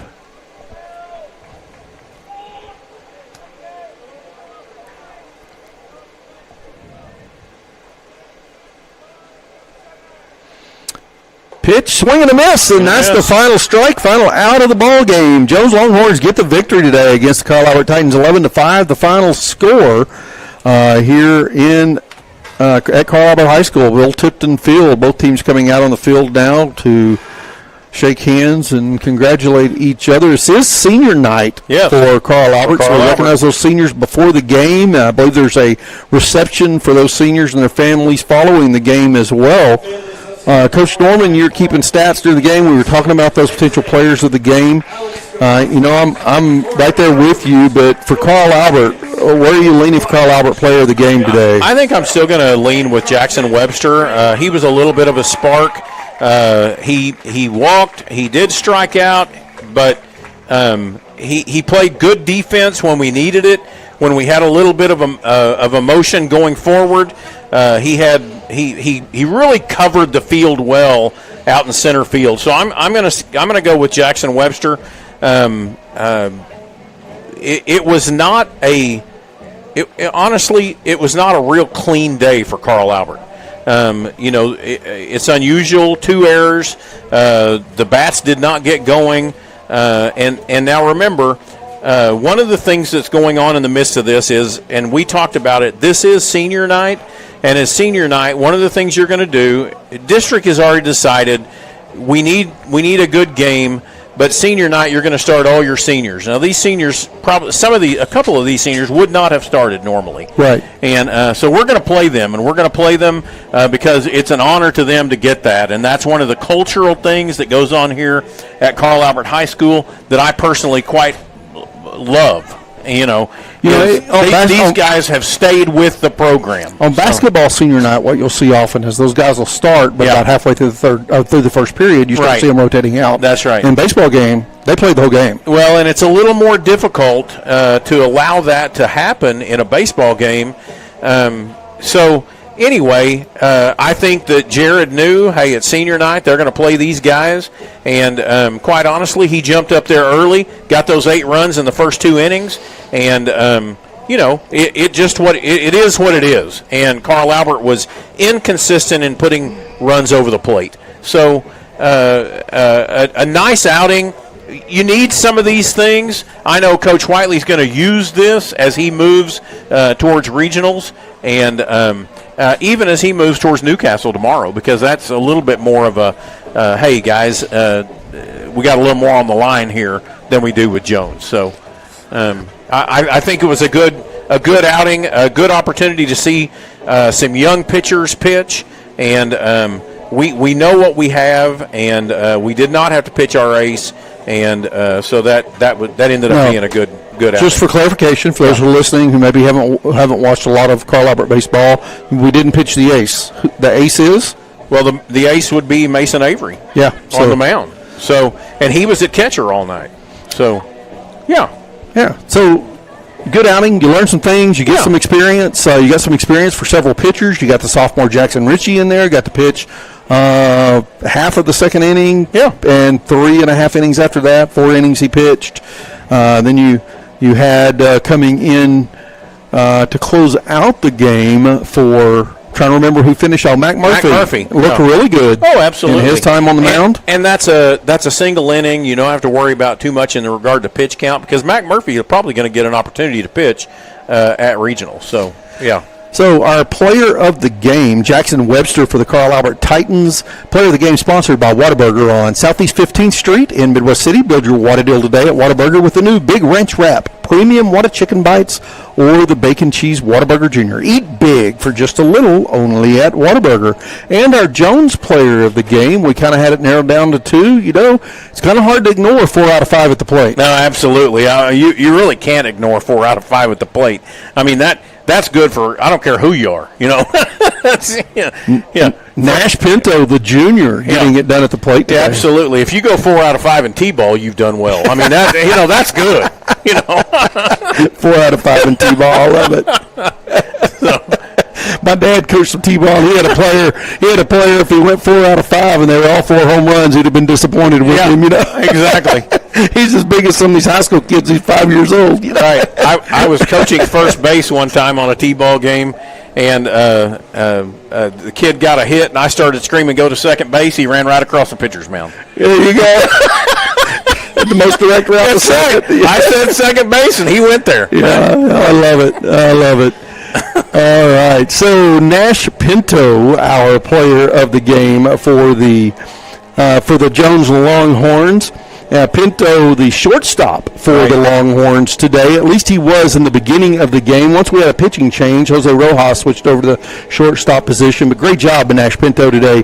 Again, 4 out of 5. Just kept getting himself on safely and pushing other runners because there was a lot of base hits by Jones today, and those base hits by Nash just kept pushing guys around the bases. So great job by Nash Pinto today. And even in his 4 out of 5, his 5th was a hit. He just got thrown out by the shortstop, by Lane Sexton. So he was putting the bat on the ball. Put the ball in play every time. Yeah, every time. Put the ball in play 5 times at the plate today. A really, really good job, Nash Pinto. Our Whataburger player of the game. Remind you again, Whataburger located on Southeast 15th. Build your Whata deal today at Whataburger with the new Big Ranch Wrap, Premium Whata Chicken Bites, or the Bacon Cheese Whataburger Jr. Eat big for just a little only at Whataburger. Now we look at the schedules, and again, it is Jones with regionals coming up. They will play Marietta. As I look at the OSSAA rankings website, it looks like that game is scheduled right now for Wednesday.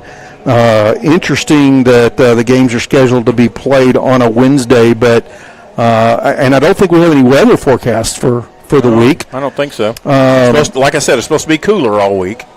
Yeah, and as I look at the bracket released by OSSAA, they've got the games starting on Thursday.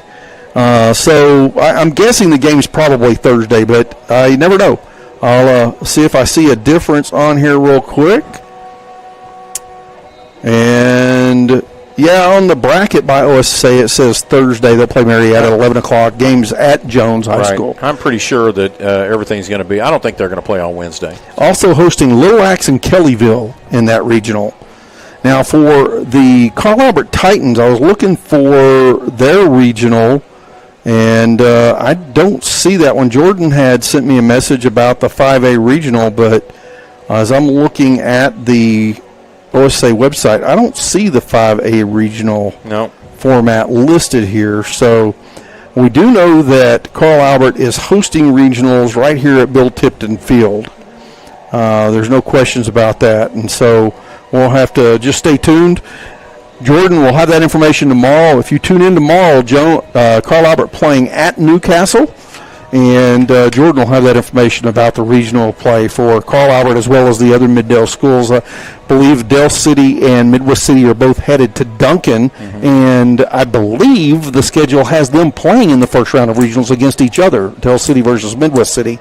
Just called that game on Friday, Midwest City at Del City. Midwest City got off to a great start in that one and won that one by run rule, but not so sure that's the way that game would go every time they play. Right. So.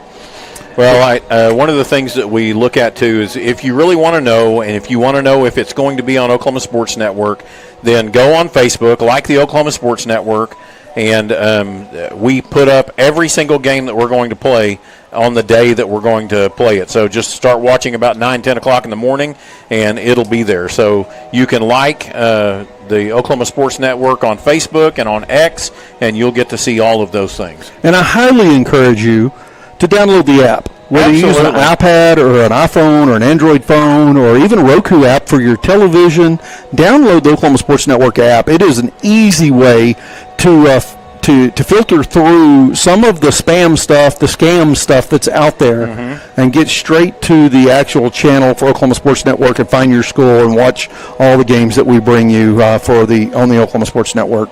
So 11-5 here today. Anything to wrap up with, Coach Norman? No, it was a beautiful day of baseball. The temperature did drop down a little bit, got a little nicer here in the booth. A good outing for Jones especially, and a lot to learn there for the Carl Albert Titans as they head in for their regional play. We want to encourage both teams to go out and win it for their high schools, and both of these teams have an opportunity to make a run here at state. So we're excited to be a part of that as we continue to follow these teams.